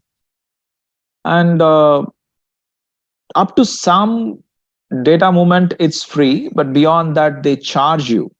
So every, say, MB of data you are moving in and out of their server, like how you are incurring internet cost. Say like, suppose your phone. Today, most of them give you unlimited internet, but suppose there is a limit on your data usage. Suppose you have a Jio connection or an Airtel connection, which says that you can use up to 100, 300 or 500 GB of data transfer. Similarly, there is a cost for accepting all the data coming into their cloud and sending it out of the cloud. Whenever you download, you are taking it out. When you're entering the information, uploading the information, it's going into the cloud. They also need to be connected all the time, stay connected. So for that, they are incurring costs. So up to some data size, they give it for free. Beyond that, they'll be charging you. So if you are moving a lot of data up and down, then you will be incurring a lot of costs for that. And then security. For some reason, this is not hiding itself. Okay. And then security and availability issues. Again, large providers like the Amazon, Google, Microsoft, and some of India's large providers ensure 100% availability, 99.9% uptime. They cannot promise 100%. So they normally say 99.9% uptime. You will not even experience any downtime. But we have seen Gmail going down. I don't know how many of you have experienced. Sometimes Gmail also fails. So they are having some problem in their servers. They are rebooting it. So there was no Gmail coming in or going out for about 3-4 hours on some, say in the last few years, this happened. And it keeps happening once in a while. So security and availability issues, but you have to be careful in choosing your vendor. If your vendor is good, you may not experience this frequently, but if you don't screen your vendor properly, you go for some cheap shop who doesn't ensure all this, then it's a trouble for you. So moving on. So what is the opposite of cloud? So cloud is some remote region where your hardware is all either privately placed or it is managed by a third party. What is the opposite of cloud? Again, I don't know how many of you have experienced this. I still have this green in my memory, and some of my friends, audit firms still use it. It's on-prem services. So you'd have seen some chartered accountant firms, some traditional chartered accountants firm. If you go there, in one corner, they would have placed a PC, and they say that that's the server. So all files are stored in that. It will have larger capacity than rest of the systems. And everyone must store all the files they are working on in that server, because everyone in their office must be able to access it whenever they need it. So there'll be one, I've always seen it dusty because no one touches this. And every now and then somebody comes in, shuts it down at the end of the day and boots it the next day morning. So this is on-prem. And my experience in my firm where I did my articleship long time back, and many firms even today use a say better capacity system. Rest of the systems have some i3 processor. This may have i7 processor and probably 1 or 2 TB of storage, and all client files are stored here. So anyone wants, they can go into that path, the server path on the network, and then access the data. the old reports and stuff. And again, these are all, say, completely out of date. So today there are a lot of technology available for you to store and secure places and safely use it to access it whenever you want. So this is again a high risk, because I've myself seen in some firms, they have lost the data that's stored in this server because it crashed. We keep hearing the storage got corrupted, or the system crashed, or because of power fluctuation, something say happened in the system and nobody was able to afterwards access any of the data in that, and they had to go back to all the old emails to somehow find out what happened and where is our old files. And sometimes it's unfortunate, they had to go back to their clients and ask for files because everything was lost in their system. So moving on, difference between your cloud and your on-premise. On-premise, you have to buy the infrastructure, whereas cloud, you don't have to buy, you just pay for the use. So that's the upfront cost. You don't incur capex, it's all opex. And then deployment of resources, whatever technology or say database solution, whatever you want to deploy, it's all deployed in your systems, whereas it's all deployed in a third-party system. Even your license, suppose you have bought say software, you have licensed a software and you want to deploy it, it will be in your system in your case, whereas in case of cloud, you have to deploy it and enter the key, product key in the cloud system. And then next comes your data security, because you have the data, you can manage it. Are you doing it right? We don't know, but still you can manage the security, you have control over your data. Whereas it is in a third-party hand in case of cloud, they have to manage it and you rely on their promises. You go into any of these cloud service providers website, they'll tell and look for security or data protection. They'll tell you a lot of information about their say hardware, access control, data protection, and how they screen their employees who are coming in. See, because these people have access. Anybody who's employed by the cloud, suppose somebody is employed by Google or Amazon, if they want, they can access information stored in those servers. Not everyone will have access, of course, but there will be some key profiles who will be able to access your data on their cloud, because they are managing it for you as an employee of a say third party. So that's a risk. And then compliance issues. On-prem, you manage all the compliances, whatever database compliances, security compliances, or anything else you can manage, whereas you lose that control and it's normally done by the third party. And flexibility, suppose you suddenly need, you wish to have another 32 GB of processing or 5 more cores of say SQL. It is not immediately available for you here, whereas in cloud it is available for you. So you can stretch it and use it and then come back. So there are 3 types of cloud: public, which is completely on the internet with a third party. Again, the Microsoft Azure, and then your Amazon, GCP, Google cloud platform, and so on and so forth. And of course, Indian companies, like many companies, are also providing it. We'll come to that in a bit. And then private cloud is yours. Say your office is, say in Mumbai, and for safety purposes, and Mumbai gets flooded once in a while. So you want to take your data, again, business continuity and disaster recovery. You don't want to place your server, which could be hit by the connectivity issues. You take it to, say, Indore or Surat and store it there.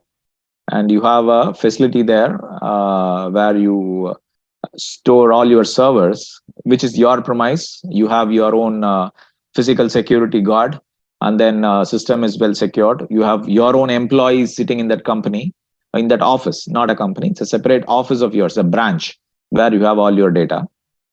So it is in your control. That's a private cloud. And this cloud need not be hundreds of miles away. It could be just the next building, or sometimes in small companies, the backup, the cloud is in the own office, their own office in a separate room. You have your server room. once you call it a server room where everyone accesses, it's a cloud. It's a small, say, server infrastructure, but it's a cloud where people access from your office. And the backup of this, say, the real-time backup for this is in the MD's home. So he gives one of his bedrooms, and you put necessary infrastructure, connectivity, and place it there. So whenever something happens to the main storage here, then you can access that alternate storage or even the application. So it's a private. And then the hybrid ones, where some of the supercritical information you have it in your premises, and for some of the other processes you go to cloud. So it's a mix of both private and public cloud. And again, it gives you the advantage of both these models. So that's the advantage of a hybrid cloud. But managing it is a bit complex because you need to keep interacting between these two infrastructures. One is in your office, the other one is in Amazon's or Google's office. So you have to keep talking to between these applications. So every request must go first to the right server. Only then you will get the information back. So the programming and the SQL database, everything must be configured appropriately. So that becomes a complex management process. So cloud service is provided by third party in different ways. One is the infrastructure alone is given as a service. Infrastructure means the physical server boxes is given to you. What you want to do inside that is up to you. You can you ask for some specific specifications, infrastructure. They give you that infrastructure on the cloud. Then comes platform as a service, where some of the OS, suppose you want to run Linux on it, you want to have Chrome OS on it, they put all that in there and then give you that. And you can host your software inside that, or you can store whatever data, you can partition the way you want. All this is done by you, but they give you the infrastructure plus the platform. And then comes software as a service, where they also give you all the applications preloaded. That is how the say Azure works. Microsoft gives you with O365 their Word, Excel, PowerPoint, Notes, Access, everything is given to you. You can access it anytime you want. It is not just the platform, it is also all the software inside it which is given to you. So that is software as a service. And how much of it can you control? So in a private cloud, you are the customer, you control everything. So if it's private cloud, I control the application, data, OS, virtualization, whatever you want to do, you can do it on your own. In the infrastructure as a service, you control only the application, what data you are loading, what operating system you are using. The rest, the physical hardware, is managed by the third-party service provider. And then comes platform as a service, where in addition to the infrastructure, they also give you the operating system, Linux, Microsoft. See, Microsoft or Linux, why? Microsoft OS is costlier compared to Linux. And probably Google will also give you a Chrome OS, which is far more cheaper for them. And you also get it at affordable cost. So whichever you want, you can take it. And say Apple also has their cloud services, not at this scale and this kind of flexibility, but they also have theirs. So they give you iOS on the cloud. And then what you control in case of platform as a service is what application and data you're loading into it. So the SQL is also given. You load the data and have your front-end application connect to the database and take the data out whenever some customer is, or whenever user is requesting. Then comes software as a service. As I said, everything is given by Microsoft Azure. You go in to O365, everything is given. You have the SQL, the OS, and Microsoft product suite. Everything is given. All you need to do is just log in and access and play around. So that's what is done in the software as a service. Like your say accounting books online, your accounting software online, you don't do anything, just log in and start preparing your accounts, pass your journal entries, put your invoices, collections, everything, and it will automatically do everything. And it also takes care of your compliance, BRS, everything is done by that system. So what is happening? So we have seen what is cloud, what all it does, compared it to on-prem services, and where we are today. Say cloud has been there for ages now, because it's a remote storage of data and service. So this has been there for over 35, 40 years now. So what is the latest trend? Today, people are focusing a lot on data security because we keep hearing about attempted or successful hacks into these systems. Third-party hackers keep trying to get into Google servers or Amazon servers, and we keep hearing about all this news every once in a while. And there are also a lot of local legislations, data protection regulations of various countries. So that needs to be addressed. India is also, providing a lot of legislations, regulations for data storage and what could be shared, not shared outside India, and so on and so forth. So you need to address all this. And then multi-vendor strategy. So like how we have, alternate internet connectivity, say as simple as that. Suppose you are in your office and you want to ensure 100% connectivity to internet because you are working on cloud infrastructure. Even in a CA office, I've seen CA office having two internet connectivity, one from Jio and one from Airtel, or two different service providers, because they want to ensure that there is a regular flow of data happening between your system and your cloud portal. Without data connectivity today, many of the business cannot even run. So multi-vendor strategy for cloud, where you have you are working parallelly with AWS and Azure, or Google and AWS, because you want to ensure, your risk is distributed. You don't want to have all your data with one service provider, and something happens to the service provider, you may face difficulties. So you are trying to distribute your data among multiple service providers. And then AI and ML powered clouds. So earlier it was, say, when we talk about OS, people were giving you Microsoft OS or Linux OS. Then applications, they were giving basic data processing applications or Word, Excel, PowerPoint, and all that. Today, people are giving you artificial intelligence processing capacity, machine learning capacity, and they also have pre-built algorithms in there. Say in the last session when we talked about using AI on small data, we saw practically how AI works with small data. So this, we are not even writing any algorithm. We have the data, we just pull the algorithm, it's drag and drop. That brings us to the next line, low code, no code services. So you don't, even if you want to build a say algorithm today, you want to build a machine learning algorithm today, you can do it on your own. You want to build a software on your own, you can do it today with zero coding. It's all interactive, simple English. You type it, it understands it and converts it into an application. And then you test it, refine it. Some basic applications can be built even by us. By us, I mean, we are not software professionals, we are accounting professionals, but we could do it. So that's the advantage we have today. And of course, in the gaming space, a lot of companies are investing tons of money into cloud gaming, connecting all these people where multiple people can log in into one game and play. And this has been there for a while now, but it's picking up momentum.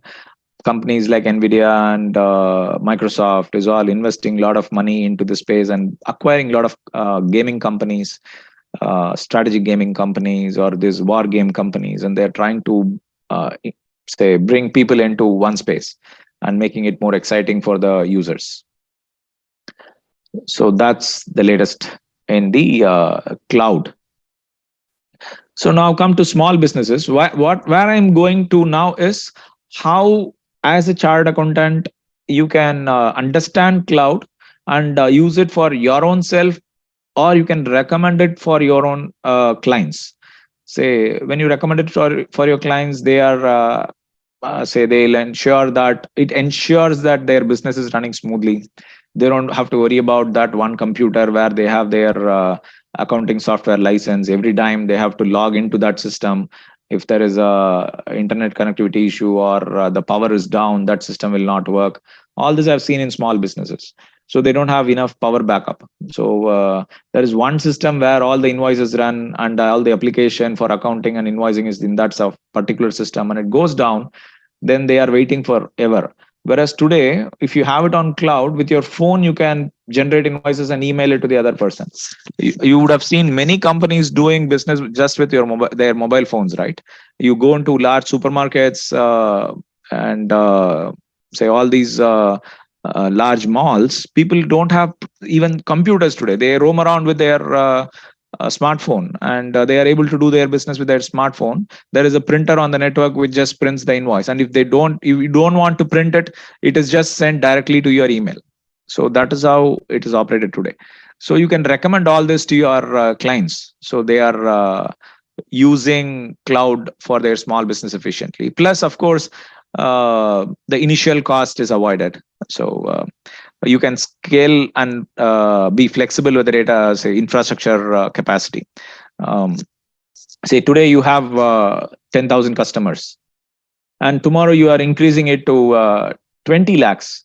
What happens? Say you need to increase your server capacity, processing speed, parallel request handling. All this must be done, and these can be easily handled by your system. And then cost savings, you don't have to invest anything upfront. We have seen that. And better collaboration of all your users. Say they're all using the same cloud. Suppose your files are all stored in O365 or on SharePoint. People can access it and edit it at the same time. Suppose you are preparing a client report, an internal audit report for a client, or a management representation letter is being prepared, and you are in a different audit in say different town, and your staff, your audit manager is sitting in the client's place. Both of you must quickly review, edit. You can do it on the go at the same time. The same document, same time, you can do it on SharePoint. You can open that document on cloud, and both of you can do the editing. So that is possible. And then advanced security. So, say today, what you refer to as BAA, or business associate agreement. So many companies sign, see, because they also know that there are a lot of regulatory requirements for data security. So they provide this business associate agreement, wherein if there is a data breach and there is some penalty on you, they are also responsible and they'll bear the loss, the financial loss, and any fine or penalty awarded by the authorities on you. So they become your business associate. They are ready to sign this agreement with you. And then data loss prevention. If you have it in your own premise, there could be some disaster. Say if it's a flood, your system could be affected, power fluctuations or system crashing. All this could make your say data vulnerable. Whereas on cloud, it ensures that it's saved. Some of the problems are you don't have control over the infrastructure, but working with large organizations, actually you don't have to even worry about it. Say you are, see, I told you right initially, if 1 minute of infrastructure goes down, of their infrastructure is $50,000 worth, as much as $50,000. So they are not going to be playing around with their infrastructure. So you don't have to worry about it.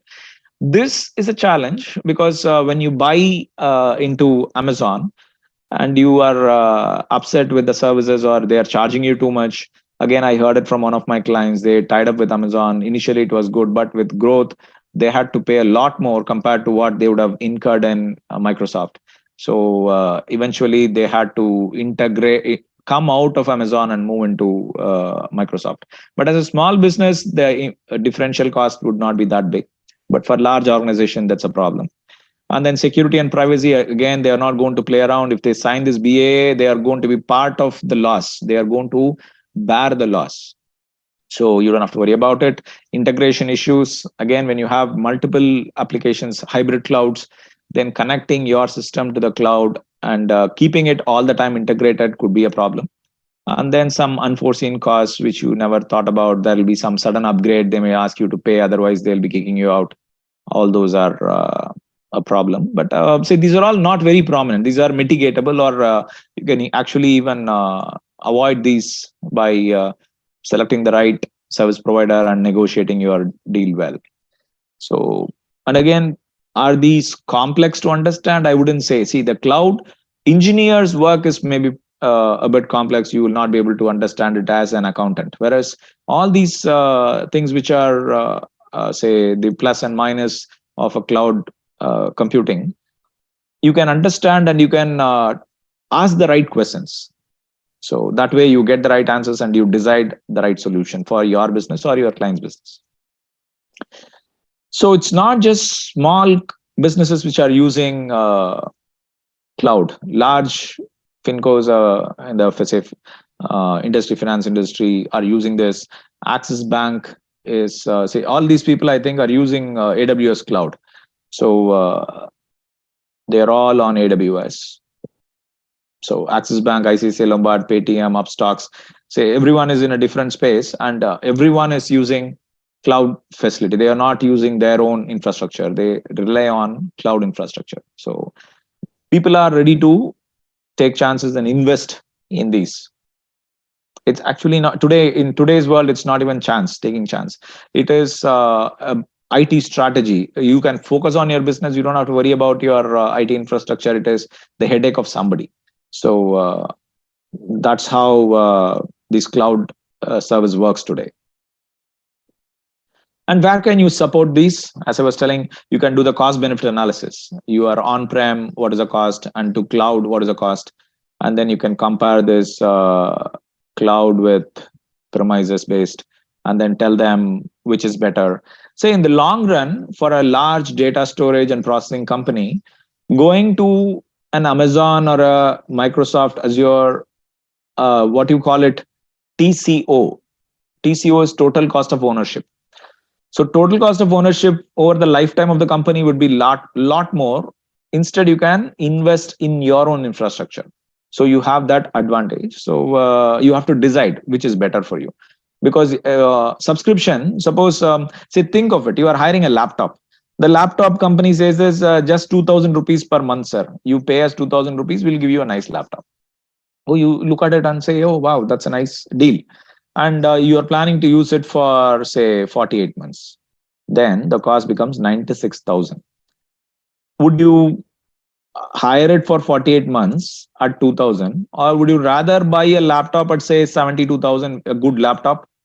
And the life could be even more than 4 years. So it is that kind of decision where you can really understand and support your, say, clients. And then different cloud models, service providers, variants. Should you, for their business, it's better to go for infrastructure or as a service or software as a service. You can be participating in all those and asking the right questions.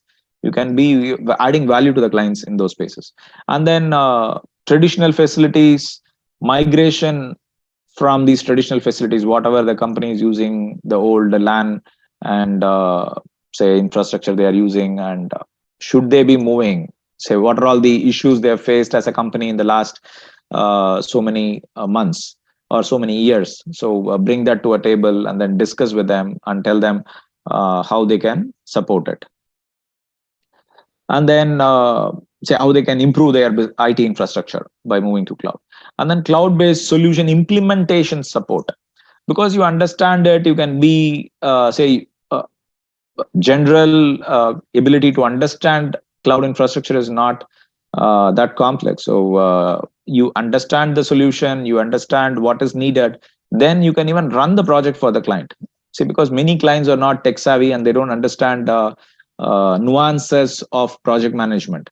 So for people who are all chartered accountants and in practice, they'll be able to easily support this role and take care of implementation and even post-implementation training of the staff, ensuring that everyone is using the infrastructure right. And not just that, if somebody is not using and there is an unused feature, suppose you have signed up for some feature and there is some basic fee which needs to be paid. And what is the point if you are not even using it? You can take it off your, say, list of subscriptions. That way you will start saving. So all these are there. And then you can also be part of, say, once you are a DSA, CISA, you can start auditing these IT cloud infrastructure and support the company. Moving on, Indian companies which provide cloud options. Zoho has their cloud ERP. And then CloudDart is a Bangalore-based company which is providing cloud ERP. Infosys, Wipro, TCS, and many other Indian companies are providing cloud ERPs and cloud storage options like what Google and Amazon does. These are all American companies. So you want some Indian companies to help you with your business, then you can go for these people. And interestingly, I'll elaborate a bit on Zoho, because in say ICI recently signed an MOU with Zoho, which gives free access to their Zoho books and Zoho payroll and Zoho inventory. All these are given for free to chartered accountants in practice for up to 3 years. And even otherwise, their basic free tier, there is called it's a zero fee option in Zoho, which up to 1,000 invoices per year is for 3 users in a company with 1 GST, and it is completely free. All you need is a login. So you register your business or your client's business, and they can start using things for free. And there are add-ons at very reasonable cost. And see, Zoho has a lot of features like inventory, invoicing, reporting, say for us GST accounting, and then client portal for client communication, CRM, and then online payment option, expense management, automations, sales order, so sale order processing. All these are there in their say suite of services.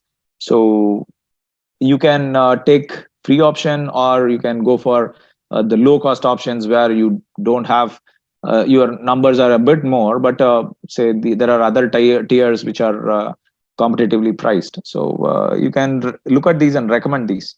And in terms of security, say every cloud service provider, if you go to their security feature page, they'll give you a lot of information.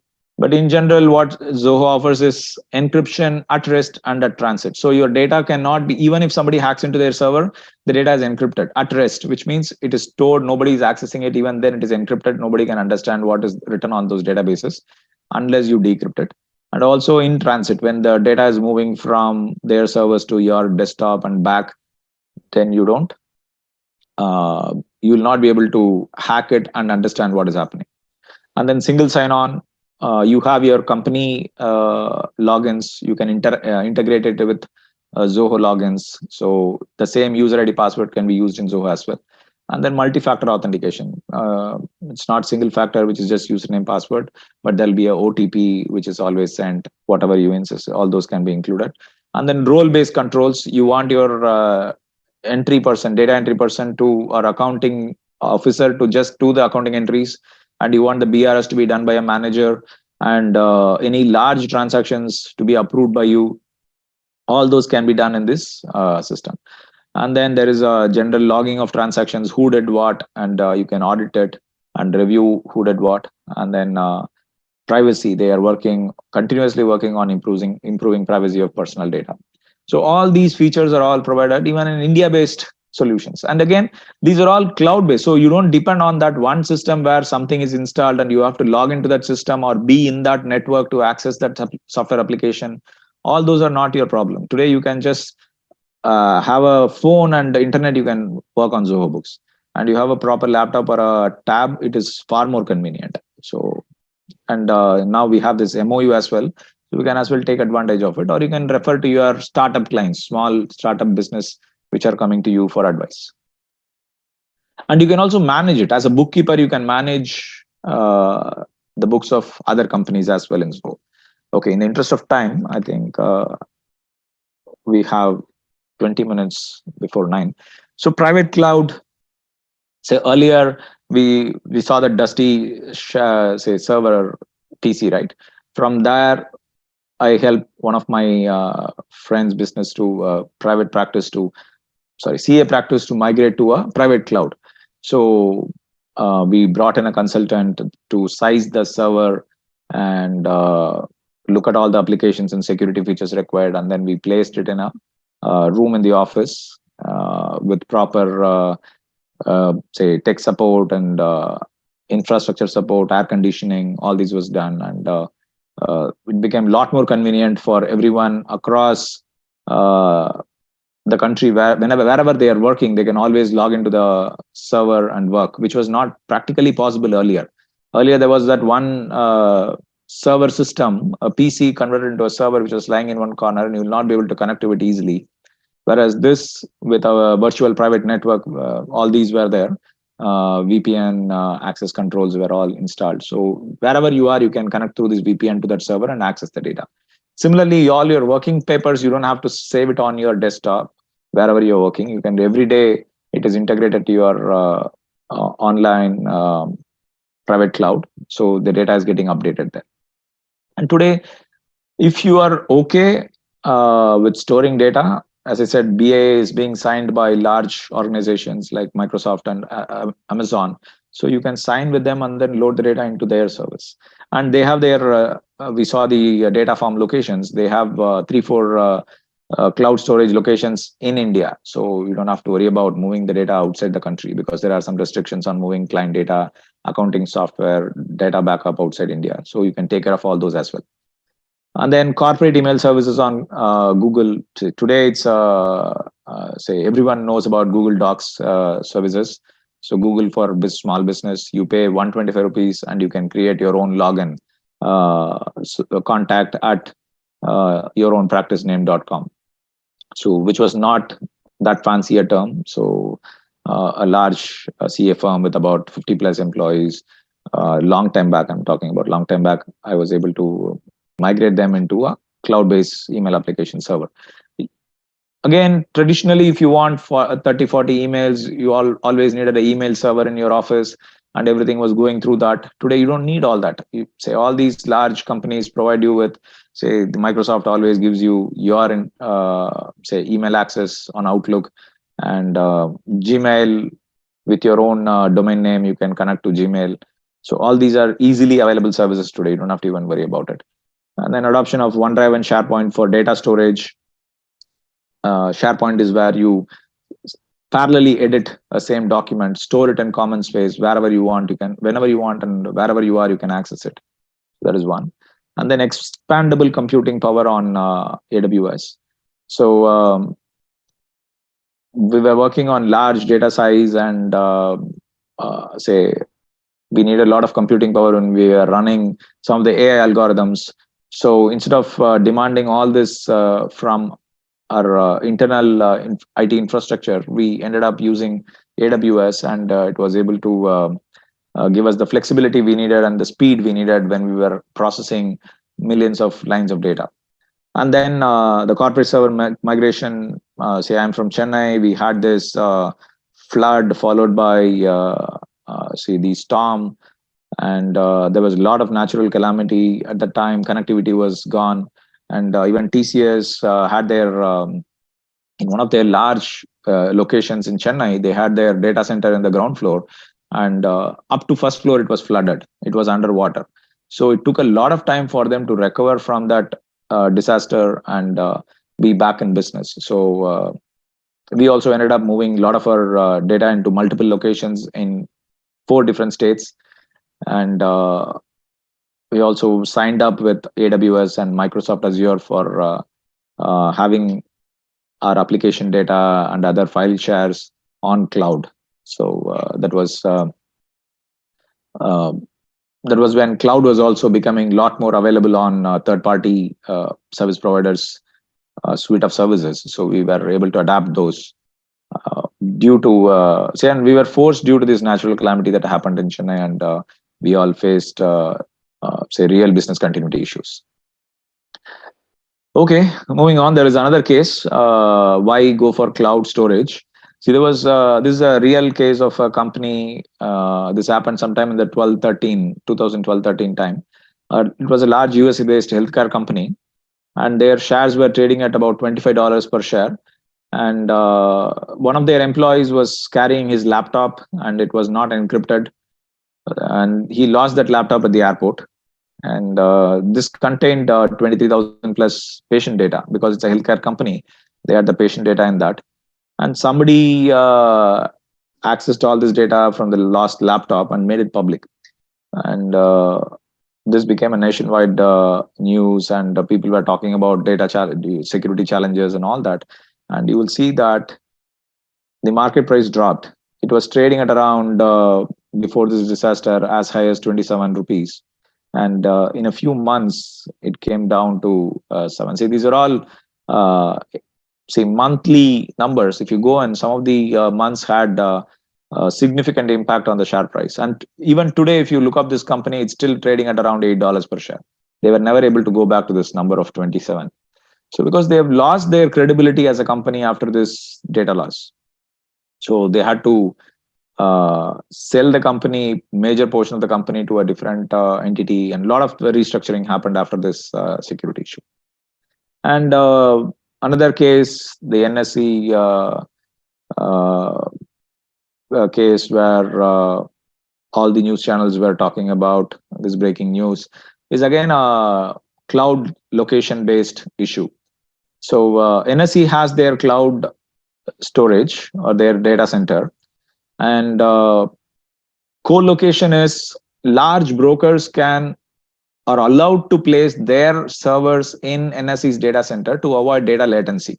Latency is the time it takes for the data to come from that system to your system. If you are located far away, you need to wait for the data to reach you. And we are talking about stock market where every millisecond counts, and co-location option is given to stockbrokers to place their service there, so they are real time getting the data at the same speed as others. But again, it is what we are hearing in the news is only the tip of the iceberg. A lot of people were involved, and some of the say brokers got the favor from NSE officials and others for getting faster access compared to other brokers. Few brokers were able to access the data much more faster, even within that same location. Say it is the same cloud location or a data storage place, and NSE servers are here, and suppose Zerodha is here, and then Upstock is here, and then your traditional companies are all here, Kotak, ICICI, everyone has their server placed in there. And some of them got the privilege of getting this data transferred to them faster, as probably at the same time NSE gets it, or in a few milliseconds earlier. That few milliseconds makes a lot of difference.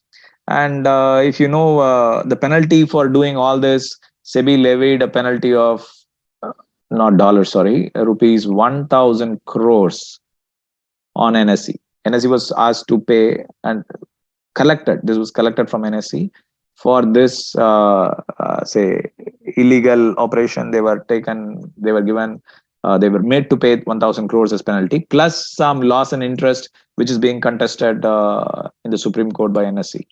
So that is again based on cloud computing and data storage. So it has its own risk, but it is not just all risk. There are a lot of advantages. And again, climate change and data centers impact that. In some way, what has happened is, because of this cloud computing, we were able to manage the lockdown period far better. Think of those days where your system is there in the office and you have to always go into the office to connect to your data and work. Today, the data is stored in a cloud or in a, say, far off location. All you need is internet connectivity. So during the COVID lockdown, people were all able to work from home because of this kind of infrastructure in place. So probably it reduced the air pollution by reducing transport. People were not moving around, so transport went down. Whereas they are consuming a lot of electricity to run these data centers. So they're all running real time 24/7. So they need a lot of power.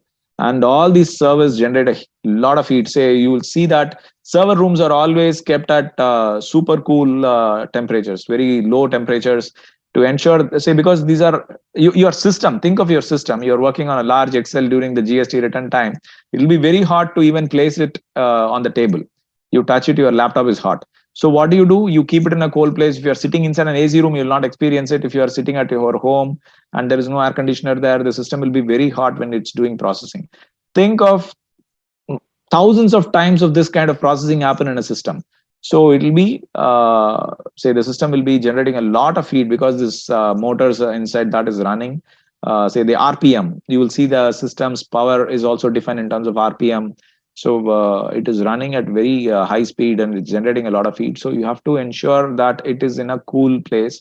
So you need electricity for running the air conditioners and also water to cool some of the servers.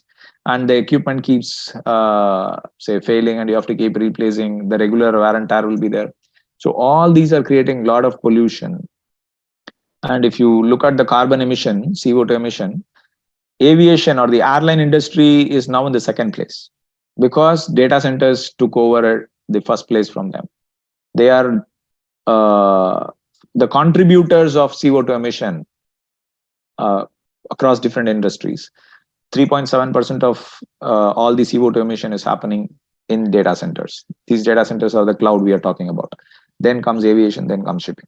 So this is one of the flip side, and people are working to create eco solutions for this, trying to avoid too much of power or water consumption and trying to reduce emission. They are working on it. So efforts are on. But today it is the biggest contributor to global emission of carbon dioxide. So I've come towards the end. Good, we have 10 more minutes. If you have any questions, please feel free to ask. I'm really sorry. I missed some of it. Quickly, see, I just wanted to show you some of these. See, these are all the services provided by Azure on their cloud. You want a virtual machine, you can buy it. See, what is a virtual machine? Suppose you want a computer with 16 GB RAM and say Windows operating system and say 2 TB data space. You don't want to invest in that system. So what you want to do is you can hire this virtual machine. And how do you connect to this machine? You have a simple laptop with you with good internet connectivity. You don't need a say i9 processor in that system. You have the i9 processor in the virtual machine, and your system could be a i3 old laptop. All you need is a good internet connectivity. You connect to that virtual machine and start working on that virtual machine. Now that becomes your computer. Your laptop is only the gateway. Your keystrokes, whatever you type, is typed in that virtual machine. So what you need is very good internet. With 5G, virtual machines will become a lot more prominent. You don't have to keep investing in your hardware infrastructure. You can take these virtual machines. You can buy database from here. Say storages are available, and then you have AI processing engines, and there's a lot more. You can start analyzing this. This is on the Azure, and similar services are provided by AWS. And all these people provide a lot of always free kind of applications. So I'm not able to quickly get it here. In the interest of time, I'll tell you where to find it in AWS. So if you go into AWS, in the services offered, you have always free category. What is that? Once you have an account with AWS, it's always free for you. Up to 25 GB of storage is always free. And then data request, up and down request, up to 1 million requests per year is free.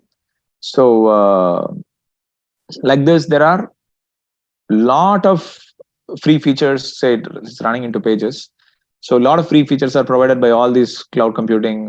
Spend some time or request for a meeting with these partners, AWS partners, Microsoft partners. You go into their say website, you will find partners for these service providers.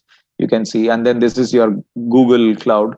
Again, there are say they also give you credits. Even AWS and Microsoft gives you credit. Credit in the sense when you sign up, they give you $100, $200, $300 free, which you can use for subscribing to their paid services. I'm not talking about free ones; those paid ones you can subscribe. And free products all the time is available in all these. All you need is just a login. With that, you can start using say compute. Compute engine is nothing but the processing. Storage is provided. Querying is running queries on database. So it also requires say computing power and data access. So all these are given free, and this is on the Google say cloud platform, GCP.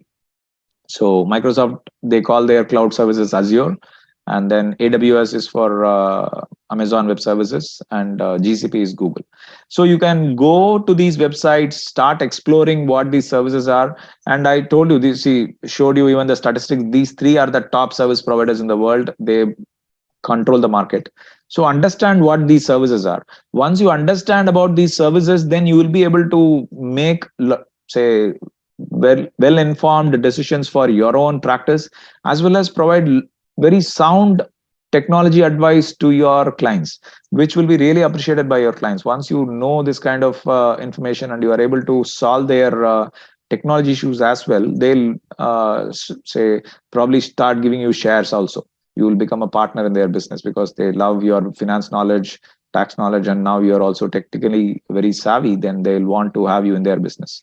So with that, I'll conclude. I wanted to say elaborate on some of these services, how to sign up and all that, but in the interest of time, I'll stop now. You can explore it on your own, or you can always write to me or text me, and I'll be able to provide some insights. We So- can continue, sir. If until 9, we can continue it because No, we are not having so much of questions. So if you want to continue, then we can. Sure. Say, as I said, you have to sign up. You go into say create an AWS account. Say I have an account already. So if you want to go to AWS, just Google search AWS. It's not very complex. So Google search and create a new account, and it will take you through 4 or 5 steps. First, you have to give your say usual things like your contact information, your email ID, phone number, and you have to give your credit card information as well. It's not going to be charged. Just in case you use some paid services, they want to have your credit card on their record. So again, it's safe and secure to provide these information to large service providers like Azure or say AWS and GCP. You can say not, you don't have to worry about providing the data to them. And once you have signed up, see AWS again gives you a lot of say free features, and you go into the products, what kind of products they are providing, for what this product is required. See, even to understand all these names, you need to go through these, read about it, and they also have their training platform. If you look at it, Learn. So if you go into the Learn, you will be able to see what are all the features they have in their system and how to learn about this. All these are say, I would say, when you have free time, you can come in instead of going to Netflix or their other product, Prime Video. Come into AWS and start learning about their technology, their solutions. Then you'll be able to provide this say recommendation or technical advice to your clients as well. And then partner network, say the connect with a partner. You want to understand more about it, you can also become a partner, which is again not our core business, but we can also do it once you're certified with some of their requirements.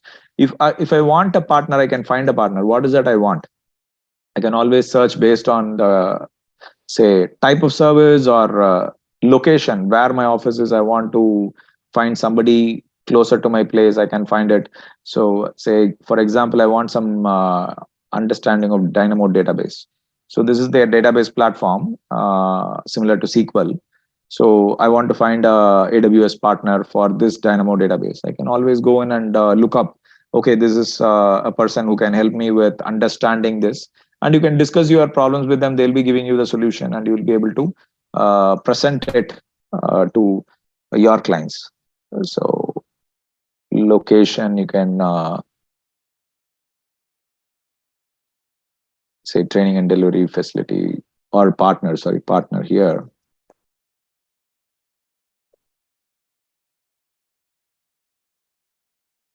May look up something in Mumbai.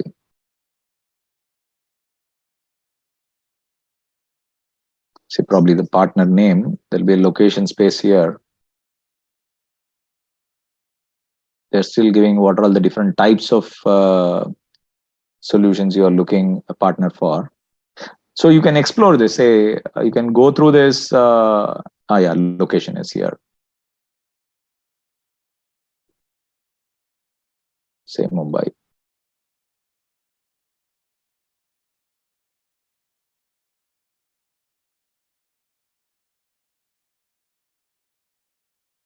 So there is nobody close there. Probably Bengaluru will give me better results.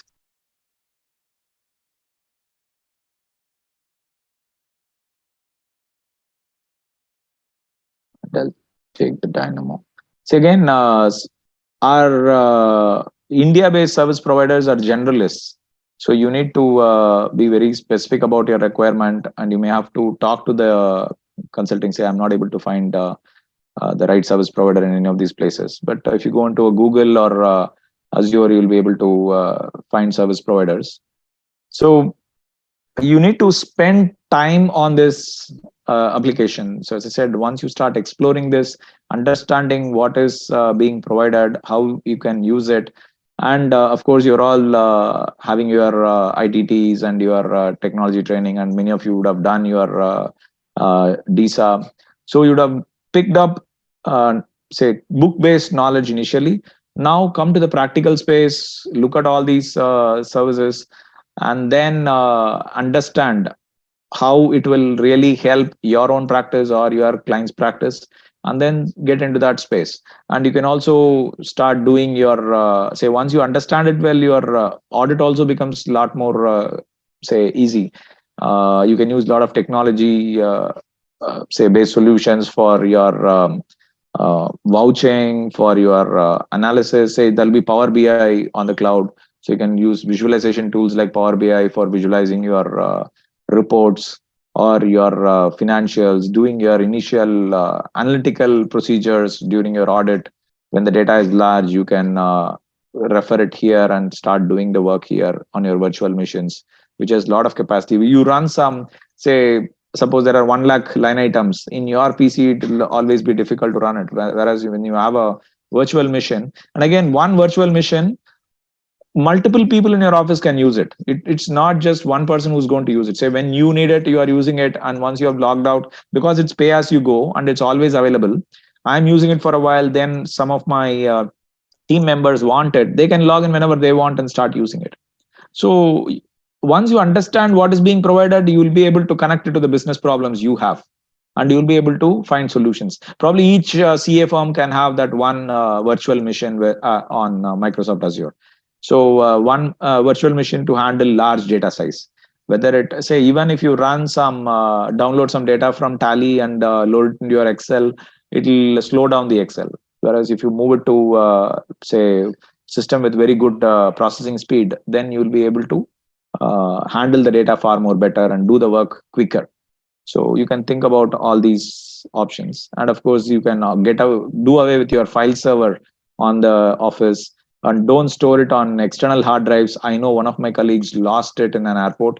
Thankfully, nothing happened. Nobody opened it and saw all the client reports that was there on the hard drive. But suppose it was in the wrong hands, people could have published a lot of our client information out. So avoid always backing up into a hard drive and always carrying that hard drive in your train or plane wherever you are traveling. So it is better to store it in cloud and restrict the access so that it's far more secure and always accessible wherever you are. So you don't have to worry about losing the data, and they are managing their malware protection, and they are providing you with all the antivirus. So you don't worry about all that. So your data is safe with them, especially large providers. You find some, let's say, for cost conscious decisions, you go to some small player, you may find it difficult in the long run. But these people, you can rely on them in the long run. Large providers in India and outside, you pick the right provider, and then you can rest in peace, focus on your business. So I'll close with that. And as I said, I'm available whenever you want. You can say, write to me or text me, and I'll be able to provide you with answer your questions. Thank you so much, sir, for contributing to our knowledge. And thank you so much, both of these speakers present with us, for such engaging sessions. As both of these sessions are very engaging, and both of these subjects are actually very wanted subjects these days, as we are facing these challenges in our day-to-day routine life, day-to-day work life. So thanks to the managing committee for organizing such a kind of webinars for the betterment of this profession. So on behalf of Digital Accounting and Assurance Board of ICAI, I would like to thank to all the eminent speakers, Srinivasan ji and Srivasthan ji, for devoting their precious time and to enlighten our knowledge banks. Thank you so much, both of you. All the members in the audience for being with us throughout the session. Thanks to Managing Committee Chairman Shri Charanjot Singh Nanda sir, Vice Chairman sir, and rest of the team members for organizing such wonderful webinars with such wonderful speakers. Thank you so much. Thank you. Thank you for anchoring this so well. Thank you for the opportunity, especially to the DAB unit and Nandaji for enabling this. Thanks a lot. Thank you. Thank you very much.